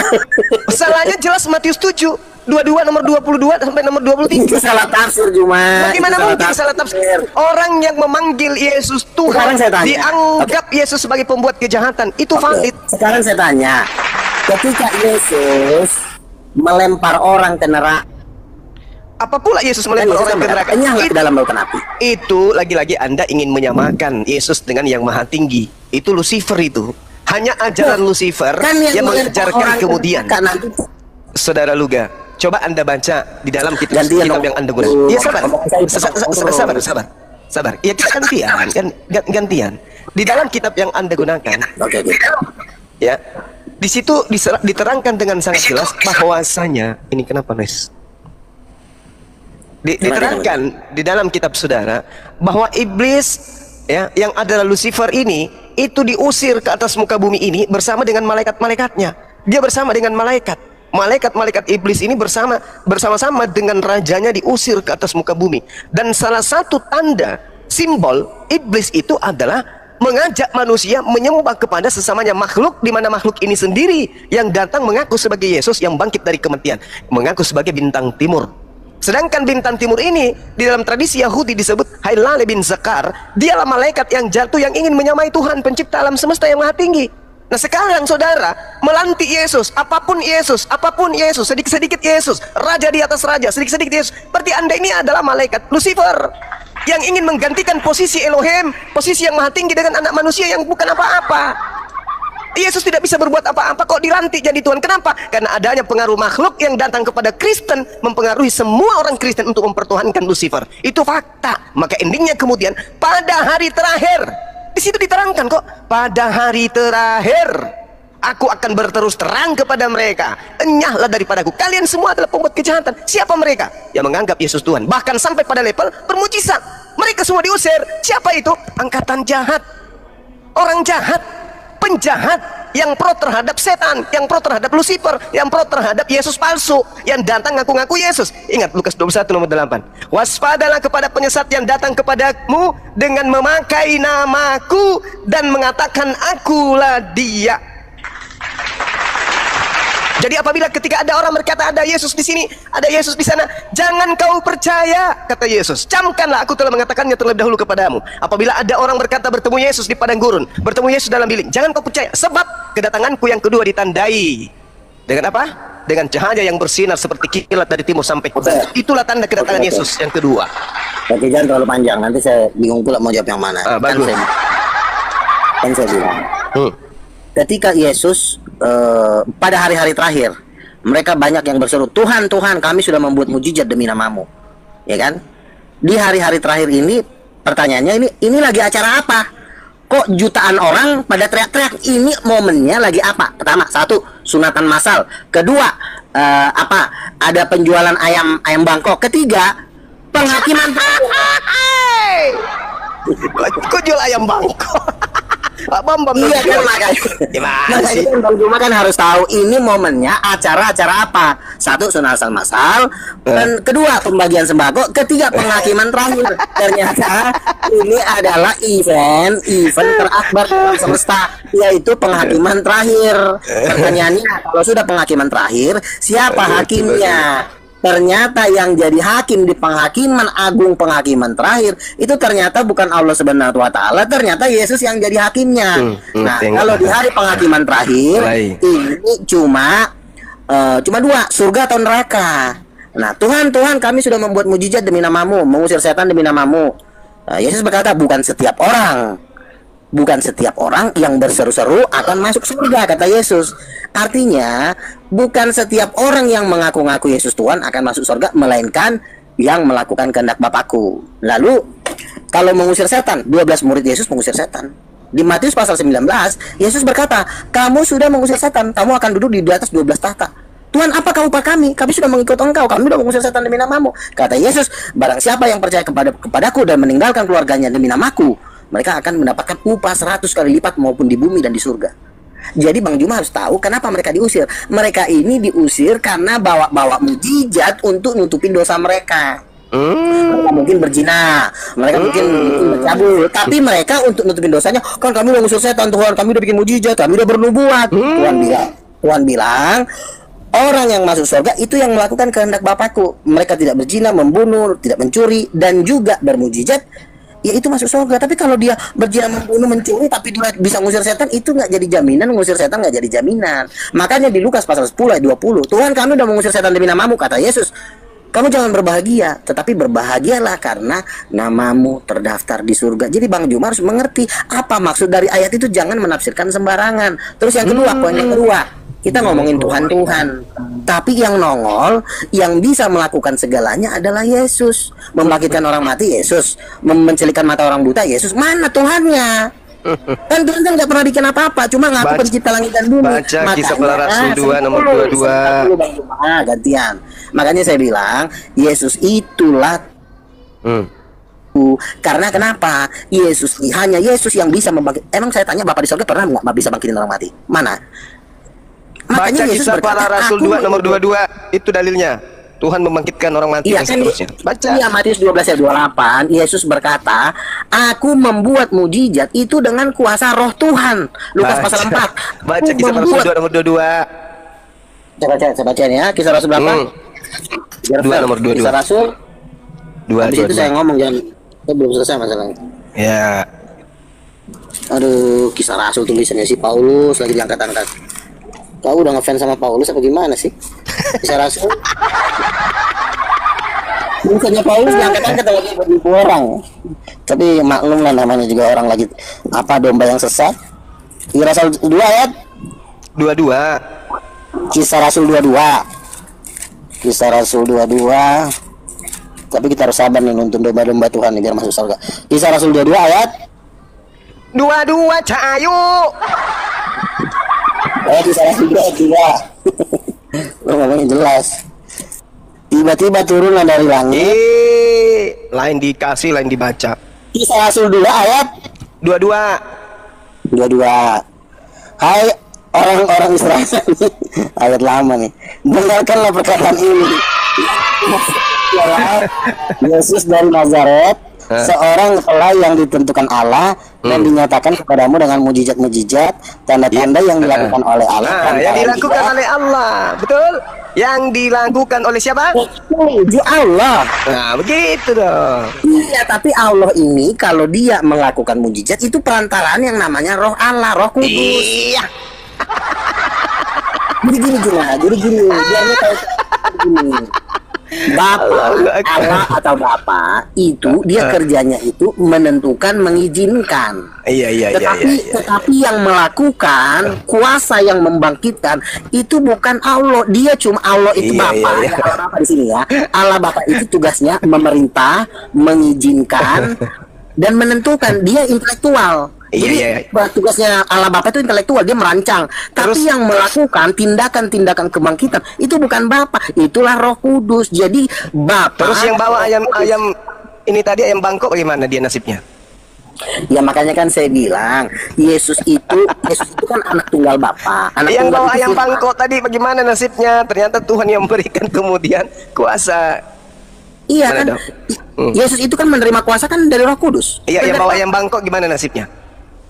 Ya orang yang bawa ayam bangkok itu ya masuk neraka. Ya. Ini bisa diajarin semuanya. Kampret. Ini kalau masih neraka ini awak kasihan lah ya. Jancil. Balas begini ayam bangkok. Begini, kalian tuh jangan aduh, bahaya. Nanti kamu dikejar-kejar sama peternak ayam bangkok. Makanya saya bilang di dalam Alkitab itu ada yang namanya Allah, ada yang namanya Roh Allah. Allah dan Roh Allah itu beda. Gini loh, keduanya ini melakukan tugas masing-masing. Pertama Allah, Roh Allah juga melakukan mujizat. Di Matius 12:8, aku mengusir setan dengan kuasa Roh Allah. Jadi bukan cuma Allah doang yang bekerja, Roh Allah yaitu Roh Kudus juga main. Kalau kalian hilangkan Roh Kudus kan kalian cuma mainkan Allah Yesus, ya jatuhnya memang Yesus nabi. Jadi gini, kesimpulannya begini. Kalau Yesus melakukan mujizat dengan kuasa Allah, kesimpulannya adalah Yesus adalah nabi. Betul, saya setuju. Jikalau Yesus melakukan mujizat dengan kuasa Bapa atau dengan kuasa Allah, maka kesimpulan pastinya Yesus adalah nabi bukan Tuhan. Saya setuju. Ya. Tetapi ada tapinya. Kalau Yesus membuat mujizat dengan kuasa Roh Kudus atas izin Bapa, kesimpulannya adalah Yesus adalah Tuhan. Bang Nah, sekarang Zizi, syukran. kamu Bang pilih A Zizi, atau B? barakallah. Kalau saya pilih B, karena yang benar adalah Yesus melakukan mujizat atas izin Bapa dan kuasa Roh Kudus, bukan kuasa Bapa. Jelas, tamat ya? Mutat. Juma. Aduh, yang kasihan nih peternak ayam bangko ini yang kasihan ini. Lagian, kan saya tanya tadi ke Juma, itu Tuhan, iya pertanyaannya itu eventnya event apa? Dia bilang sunatan masal kah? Penjualan ayam bangkok kah? Atau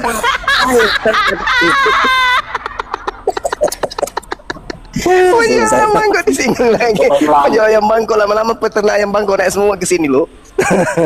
Allahu Akbar. Tersinggung nih. Ah itu. Lalu aku tersinggung dia gimana tuh?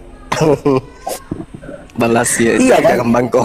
Pertanyaannya kan begini, kenapa orang berseru kepada Yesus Tuhan di hari kiamat? Kenapa harus ke Yesus teriaknya? Kenapa teriaknya nggak ke Musa, nggak ke Muhammad?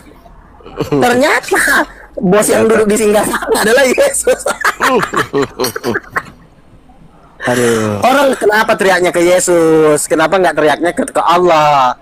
Ya berarti kan Yesus Allah. Gimana sih? Iya. Aduh. Padahal Sekarang saya tanya, ya. yang jadi hakim di akhir zaman siapa? Yang jadi hakim agung siapa? Yang jadi hakim itu Allah.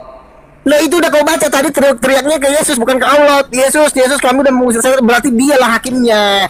Yesus Aduh. berdasarkan Yohanes 8:42 kalau Yohanes 12:4. Yohanes gimana itu Bang? Yohanes 12 nomor 42. Coba Anda baca di situ. Apa tuh, bacaan aja. Benarkah teman-teman? Barang siapa yang menolak aku, dia sudah ada hakimnya. Benarkah? Itu firman yang Yohanes katakan. 8 ya. Iya, firman itu yang jadi hakimnya. Berarti yang jadi hakim agung kan Yesus, firman. Adalah ucapan yang pernah Yesus ucapkan. Barang siapa yang menolak aku, dia sudah ada hakimnya. Hakimnya, yaitu firman yang telah kukatakan kepada mereka. Firman itulah yang akan menjadi hakimnya di akhir zaman. Artinya Iya. ucapan-ucapan Yesus yang pernah dia ucapkan pada saat dia 3 tahun berkhotbah kepada Bani Israel, itulah yang menjadi dasar pijakan penghakiman. Iya, makanya aku bilang itu Yesus Tuhan karena Yesus menjadi hakim. Karena Yesus tidak pernah mengajarkan dirinya menjadi Tuhan, dirinya dituhankan, disembah, dan Yesus banyak orang itu kan yang sudah menuhankan bilang kemudian. Maka Yesus inilah sebabnya ya, ukhti Raswa KBK, syukran. Inilah sebabnya kemudian sehingga orang-orang Kristen ini mengikuti nabi palsu, di mana tanda nabi palsu itu adalah salah satunya memanggil Yesus Tuhan. Coba Anda baca Matius 7 dari nomor 15 sampai 23. Waspadalah kepada nabi-nabi palsu, tanda-tanda nabi palsu, pengikutnya memanggil Yesus Tuhan, bermujizat pakai nama Yesus, bernubuat, bermujizat. Nah, itu tanda nabi palsu, pengikutnya begitu. Iya, 12 murid Yesus, Rasul Petrus itu menyembuhkan orang lumpuh di Kisah Rasul 3:16 itu demi nama Yesus. Pertanyaannya, apakah Rasul Petrus masuk neraka? Tidak. Yesus sendiri berkata, kamu yang 12 ini akan semeja dengan aku di dalam kerajaanku di surga. Yang 12. Coba dibaca lengkap aja dulu Matius 7 ya. Dari buahnya kamu melihat mereka, yaitu tidak setiap orang, tidak semua orang yang memanggil aku Tuhan akan masuk ke dalam kerajaan surga, melainkan mereka yang melakukan kehendak Bapa. Nah, kita lihat ke-11 murid Yesus melakukan kehendak Bapa dan memanggil Yesus itu sebagai Tuhan atau junjungan atau nabi atau rasul. Saya tanya, sedangkan orang Kristen sedangkan orang Kristen ini tidak melakukan kehendak Bapa. Coba ibadah Minggu, menyembah Yesus, makan babi, tidak bersunat, itu bukan kehendak Bapa semua. Makanya orang-orang Kristen ini semuanya digulung masuk ke dalam api neraka yang menyala-nyala. Itu fakta. Saya bantai ya. Silakan. Saya bantai ya. 12 murid Yesus ya, mereka itu menyembuhkan orang lumpuh di dalam nama Yesus. Itu yang melakukan Petrus. Ya. Di dalam Lukas 10 ayat 20, 12 murid Yesus juga dengan ke-70 murid itu mengusir setan demi nama Yesus. Ya, tapi melakukan kehendak Bapa. Ya kita fokus dulu kan sedangkan Kristen ini sebentar dulu Bang, bermujizat mengusir setan pakai nama Yesus tapi tidak melakukan kehendak Bapa. Kenapa? Karena yang diikuti oleh Kristen adalah Yesus palsu itu tadi.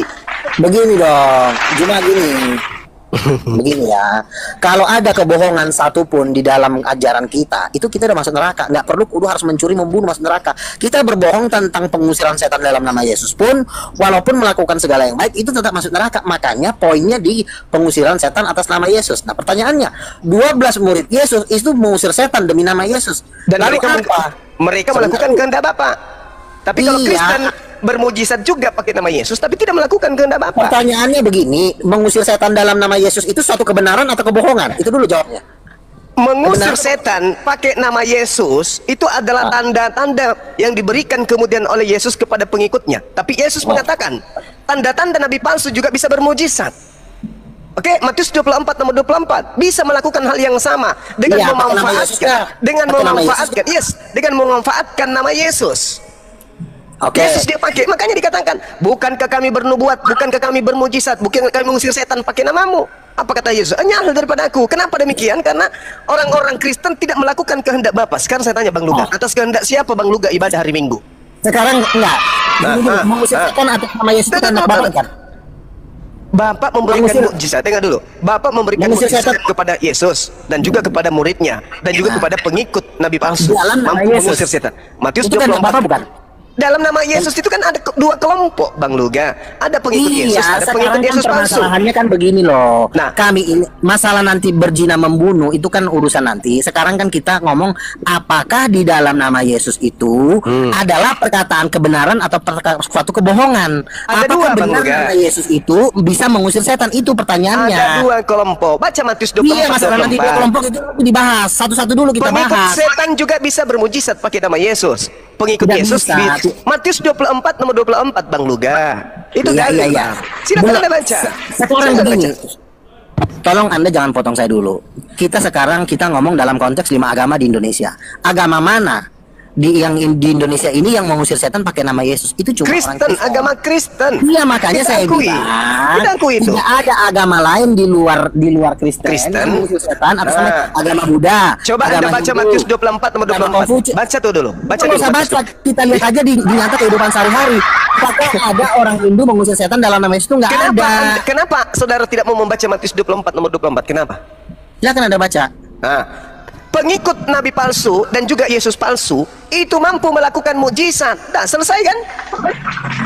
Oke. Benar nggak? Hah. Oke, begini Yesus ya. palsu dan nabi Oke. palsunya mampu melakukan mukjizat. Oke. Itu fakta real. Jadi gini. Dan Anda mengakui bahwa itu hanya ada dalam Kristen. Berarti Kristen ini Sebentar adalah dulu, pengikut Bang. Yesus palsu dan nabi palsu. Selesai kita.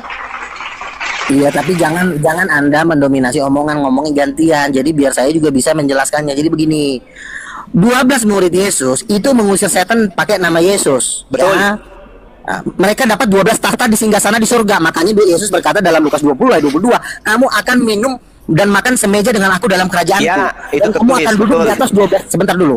Dan kamu akan duduk di atas 12 tahta. Menghakimi Itu 12 suku Tuhan. Bani Israel. Betul. Ya, artinya mereka masuk surga karena mengusir setan Betul. demi nama Yesus. Oke. Nah, Pertanyaannya, terus, kenapa pertanyaannya. ada di Matius 7 ayat 22 mereka udah mengusir setan dalam nama Yesus? Maka saya akan coba menjawab kenapa. Jadi jawabannya adalah begini. Ada orang yang melakukan dosa-dosa seperti berzina, bercabul, berbohong, mencuri. Ketika mereka diperhadapkan di hari penghakiman, mereka itu belum sempat membereskan dosa mereka sehingga mereka membuat pengusiran setan yang mereka lakukan itu menjadi tameng supaya mereka minta diselamatkan oleh Yesus. Makanya Yesus berkata, yang bisa masuk surga yang melakukan kehendak Bapakku. Jadi tidak semua orang yang mengusir setan itu masuk surga, tetapi sebagian orang yang mengusir setan dalam nama Yesus itu masuk surga. Contohnya 12 murid. 12 Iya. murid itu dapat tinggal sana di surga. Tidak sesangkali pengikut Yesus masuk surga pengikutnya. Nah sekarang pengikut Yesus palsu masuk surga nggak? Tidak. Kenapa? Buktinya diusir. Oke. Kenapa mereka diusir? Ya karena mereka mengikuti Yesus palsu. Sederhana. Iya, maksudnya Yesus palsu gini. Pengikut Yesus palsu, dengar giliran saya. Pengikut Yesus palsu itu tanda-tandanya memanggil Yesus Tuhan, bermujizat, Oke. bernubuat, Oke. mengusir setan. Tetapi Oke. mereka sedikit pun tidak pernah melakukan kehendak Bapa. Kenapa? Mereka ibadah minggu meninggalkan sabat. Mereka makan babi meninggalkan Imamat 11 nomor 7. Mereka tidak bersunat meninggalkan Kejadian 17 nomor 14. Mereka meninggalkan sabat sesuai dengan Keluaran 31 nomor 14 yang 16 dan seterusnya. Jadi apa yang dilakukan oleh orang Kristen semuanya bukan atas kehendak Bapa Elohim, sembahannya Yesus asli. Gitu, Bang. Pertanyaan saya, kalau 12 murid Yesus mengusir setan dengan nama Yesus, apakah itu setara dengan mengaku Yesus adalah Tuhan? Silakan dijawab. Tidak sama sekali, tidak. Oke, saya bantah ya. Saya bantah. Dalilnya, tunggu dulu, saya kasih dalil dulu. Oke, Yesus mengatakan di dalam Yohanes 11. Dia mengatakan apa di sana? Aku tahu engkau selalu mendengarkan aku, tetapi orang banyak yang mengelilingi aku di sini. Aku mengatakannya agar mereka percaya bahwa engkaulah yang telah mengutus aku. Satu. Yang kedua, Yohanes 17:8. Segala firman yang engkau berikan kepadaku telah aku sampaikan kepada mereka, dan mereka telah menerimanya, dan mereka percaya dengan pasti bahwa engkaulah yang telah mengutus aku. Berarti seluruh muridnya percaya dengan pasti bahwa Yesus adalah utusan Tuhan. Tidak ada dia menganggap mereka Tuhan, kecuali pengikut Yesus palsu kayak saudara. Nah, silakan. Poin saya harus Anda tangkap. Pertanyaan saya adalah begini. Mengusir setan demi nama Yesus dan setan lari, apakah itu setara dengan mengakui Yesus Tuhan? Nah, tidak. Begini, berarti Anda salah. Kalau sudah orang mengimani mengusir setan memakai nama Yesus, dia tidak mengusir setan demi nama Bapa, dia tidak mengusir setan demi nama Allah, tetapi dia mengusir setan demi nama Yesus. Itulah yang dilakukan oleh murid-murid Yesus. Berarti murid-murid Yesus ini secara tidak langsung sudah sedang mendeklarasikan Yesus adalah Tuhan, karena setan-setan itu hanya bisa diusir oleh nama Yesus.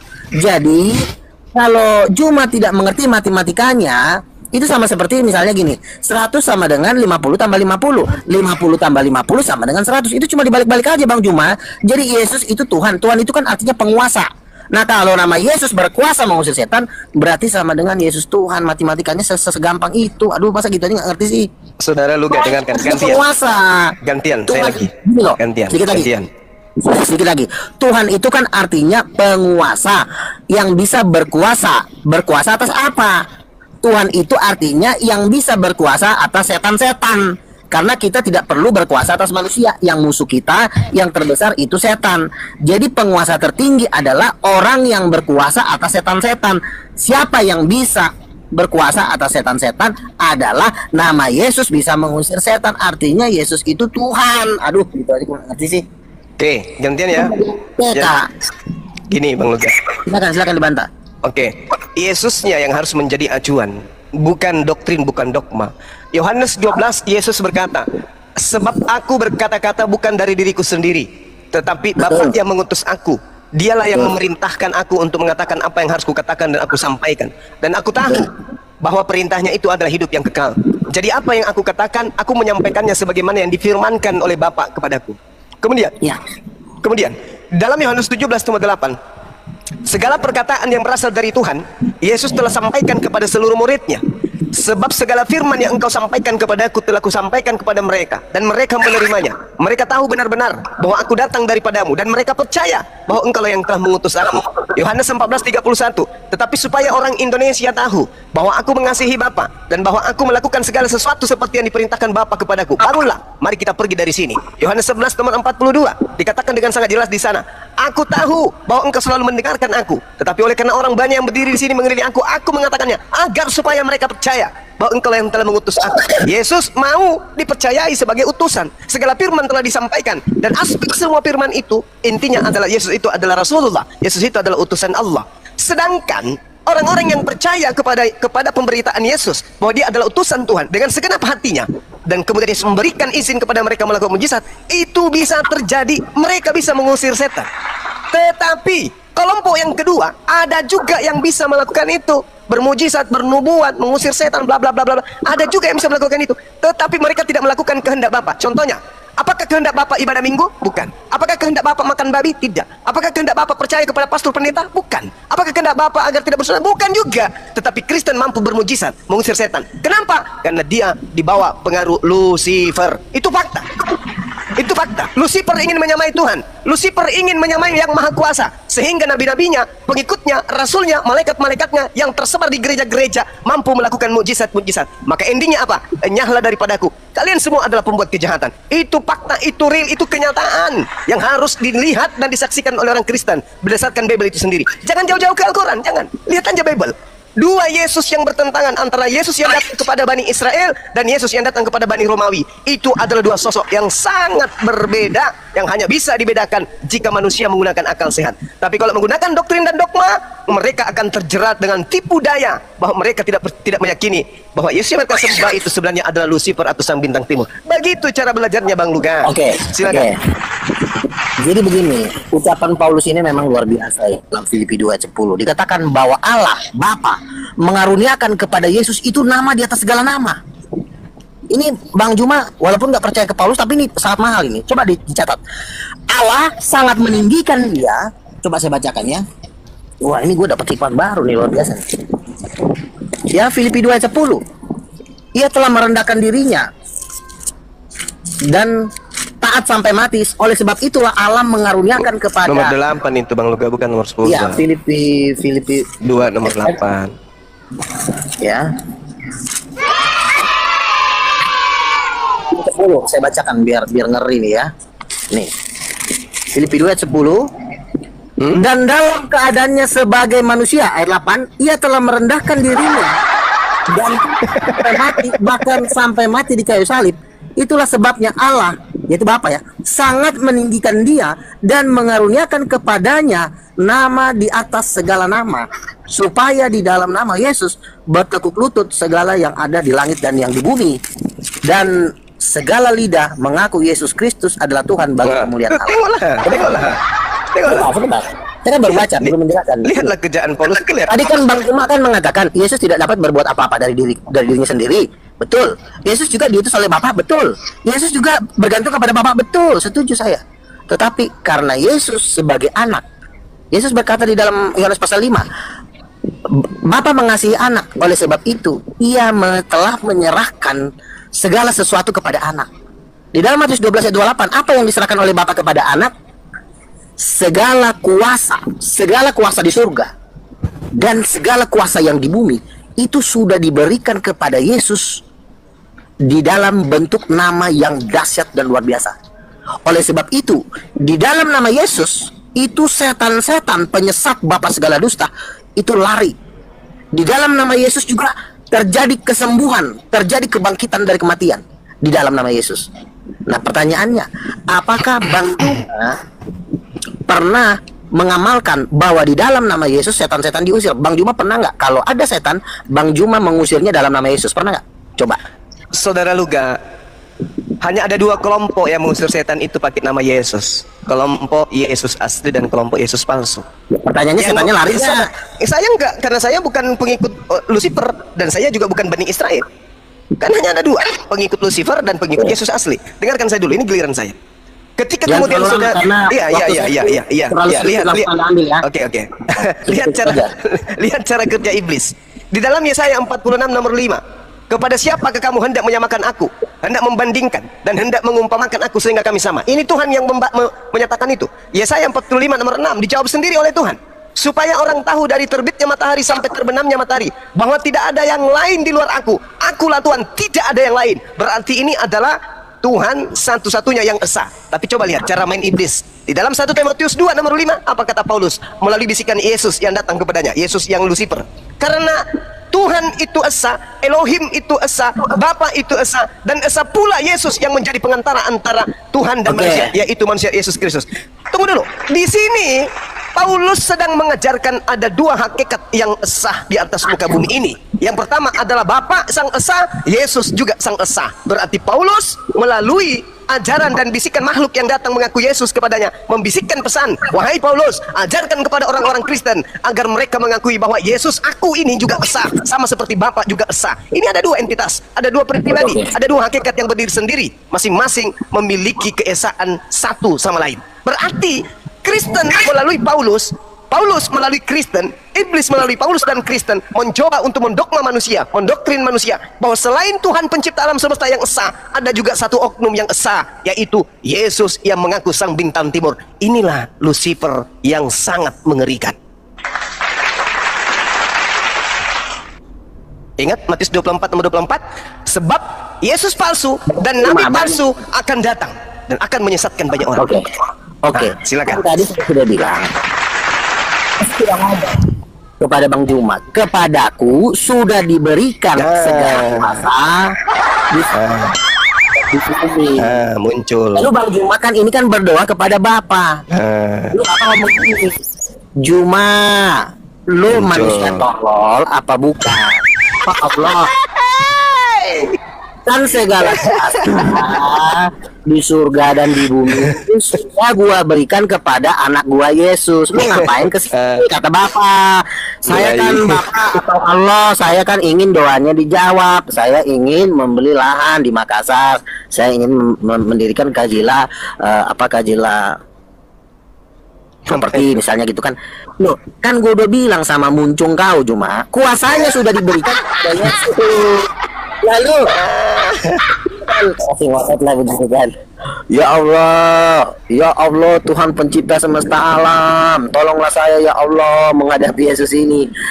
Juma, Yesus itu anak gue, lu ngomong sama dia, jangan lu ngomong mula sama gua. Lalu kata Yesus, Juma, kan sudah gua bilang sama Juma, tidak ada seorang pun yang sampai kepada Bapa kalau tidak melalui aku. Karena semua kekuasaan Bapa, surga dan bumi itu sudah dilimpahkan kepada anaknya yang tunggal dalam bentuk nama di atas segala nama. Jadi kalau Bang Juma mau minta pengampunan harus dalam nama Yesus. Kalau Bang Juma ingin minta berkat harus di dalam nama Yesus. Kan sudah jadi Bang Luga bapaknya Yesus, jadi bapaknya Yesus nganggur, udah nggak ada kerjaan lagi. Ya kan bapaknya Yesus kan dia, jadi memang upaya Lucifer ini ingin menyamai Tuhan, mempensiunkan Tuhan dan dia menjadi Tuhan untuk dia. Itu kan yang ngomong Yesus. Lu ngerti nggak sih bahasa Indonesia gimana? Lanjut Tuhan, Ini kayaknya kebanyakan. Teman-teman yang dikasih oleh Tuhan, kita sudah mendengarkan ya. Ya, kalau Zuma dan teman-temannya kalau sudah terjepit, maka yang bisa dilakukan adalah teriak tertawa sekuat mungkin, sekencang-kencang mungkin untuk menutupi segala kebodohannya yang terjadi. Hal itu dilakukan terus-menerus atau memberikan bunyi-bunyi yang kurang berbobot untuk menutupi bahwa argumentasinya itu telah salah dan kalah. Teman-teman, hal ini memang menjadi PR yang melelahkan bagi orang Kristen. Mengapa saya katakan menjadi PR yang melelahkan? Karena mereka ini begitu bebas untuk membahas Alkitab, bahkan membahas Yesus Kristus, membahas tentang kekristenan sesuka hati mereka setiap saat, setiap hari, walaupun yang dibahas itu semua hasil tafsir liar yang lari kemana-mana tanpa bertanggung jawab. Alhasil, yang capek untuk meluruskan adalah kekristenan. Para apologetik Kristen, orang-orang percaya, untuk meluruskan sesat pikir yang disuarakan oleh para ustadz dan para polemikus yang selalu menumpang hidup dengan membahas Alkitab. Keren nggak? Menumpang hidup dengan membahas Alkitab. Kalau mereka tidak membahas Alkitab, kemungkinan jalan mereka, penghasilan mereka tidak ada, teman-teman. Catat itu. Kenapa? Coba lihat semua apa yang mereka bahas. Pasti tentang Alkitab. Benar atau salah, dan kebanyakan salah tafsirnya, karena hermeneutik itu tidak mereka pahami. Jadi yang bisa mereka lakukan adalah karena mereka sangat dijaga, karena alasan mayoritas begitu ya, sulit disentuh hukum, maka mereka dengan seenaknya mengubrak-abrik tentang isi Alkitab. Apakah mereka aman? Aman, terkendali, dan mereka mengatakan itu dakwah. Dakwah untuk memperkuat akidah mereka dengan membahas Alkitab. Sungguh sangat disayangkan dan itu keliru. Itu yang mereka lakukan, dan semua polemikus Islam, ustadz, para mualaf, lihat, dan semoga banyak muslim yang melihat video ini. Mereka hanya membahas Alkitab demi kelangsungan hidup mereka. Coba mereka bahas Al-Quran, atau membahas tentang Nabi, atau moral, dan lain sebagainya. Bagaimana mereka membahas? Apakah mereka bisa kritis untuk mengoreksi Al-Quran? mengoreksi kehidupan Nabi, mengoreksi seluruh sepak terjang sejarah Islam, saya yakin mereka tidak akan berani. Karena mereka akan berhadapan dengan mereka sendiri. Karena agama Islam itu tidak bisa disentuh, dalam arti begini. Mereka tidak bisa dikorek gitu, ya. Nanti kayak childish, anak-anak gitu ya. Sulit sekali. Nah, teman-teman, mereka ini membahas Alkitab sesuka hati mereka. Dan kali ini dia dipermalukan betul. Dia sok belajar mengucapkan Yunani. Itu pasti hafalan itu. Ketika ditunjukkan aslinya, ini katanya langsung dia modern, teman-teman. Itulah kalau orang yang hanya kepengen pansos lewat Alkitab orang. Mereka akan hafal ayat-ayat tertentu, lalu lepaskan dari konteksnya. Oke, bisa mereka hafal bahasa Yunaninya gitu ya. Tapi ketika bahasa Indonesia dihafal, tapi dilepaskan dari konteksnya, maka artinya akan jadi berbeda. Itulah yang terjadi dan bombastis yang dibahas oleh para polemikus, para ustadz yang selalu setiap hari membahas Alkitab. Dan mereka menikmati itu. Dan anehnya teman-teman, ada banyak orang Kristen atau para Muslim, saya disebut tidak semua, oknum Muslim yang menggemari mereka, menyatakan jago dan lain sebagainya. Sangat disayangkan. Di zaman internet ini masih banyak orang yang buta dan mudah dibutakan. Itu sangat disayangkan. Dan berharap sekalipun terasa lelah orang Kristen untuk meluruskan, saya percaya kebenaran itu akan mengalahkan kebohongan yang walaupun itu larinya secepat kilat.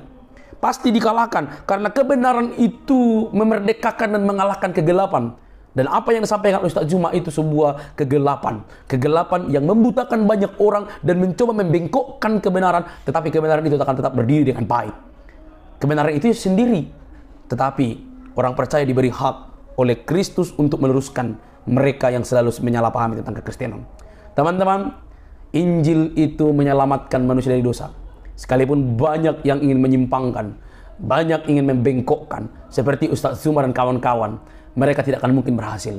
Karena Injil yang sejati itu yaitu manusia, yaitu Yesus Kristus yang mati untuk dosa, untuk manusia, untuk seluruh umat manusia. Semoga suatu saat, jikalau memang Allah berkenan, Yesus berkenan, Tuhan berkenan, Allah Roh Kudus berkenan, Zuma boleh menyadari bahwa dari mulutnya yang penuh hujatan, makian, dan juga pembahasan untuk menyimpangkan kebenaran, segera bertobat. Kalau tidak, pasti juga ada upahnya. Teman-teman, kiranya kebenaran Injil selalu disuarakan sekalipun lelah, tapi ingatlah, satu tanggung jawab sudah kita lakukan untuk memberikan pertanggung jawab terhadap mereka yang menyalahpahami tentang iman kita. Kasih Kristus menjamah semua umat muslim di mana berada, memberikan damai sejahtera dan memberikan kecerdasan untuk meneliti apakah yang disampaikan oleh Ustaz Juma itu benar. Dan kiranya Anda bertanya kepada orang Kristen, bukan kepada Ustadz yang tidak tahu apa-apa tentang Alkitab. Oke teman-teman, jangan usah panasan karena orang yang kepanasan biasanya tidak siap untuk mendengarkan argumentasi. Oke, sampai di sini teman-teman video saya. Jangan lupa untuk mendukung dengan cara subscribe, like, comment, dan share. Sampai ketemu di video selanjutnya. Bye-bye.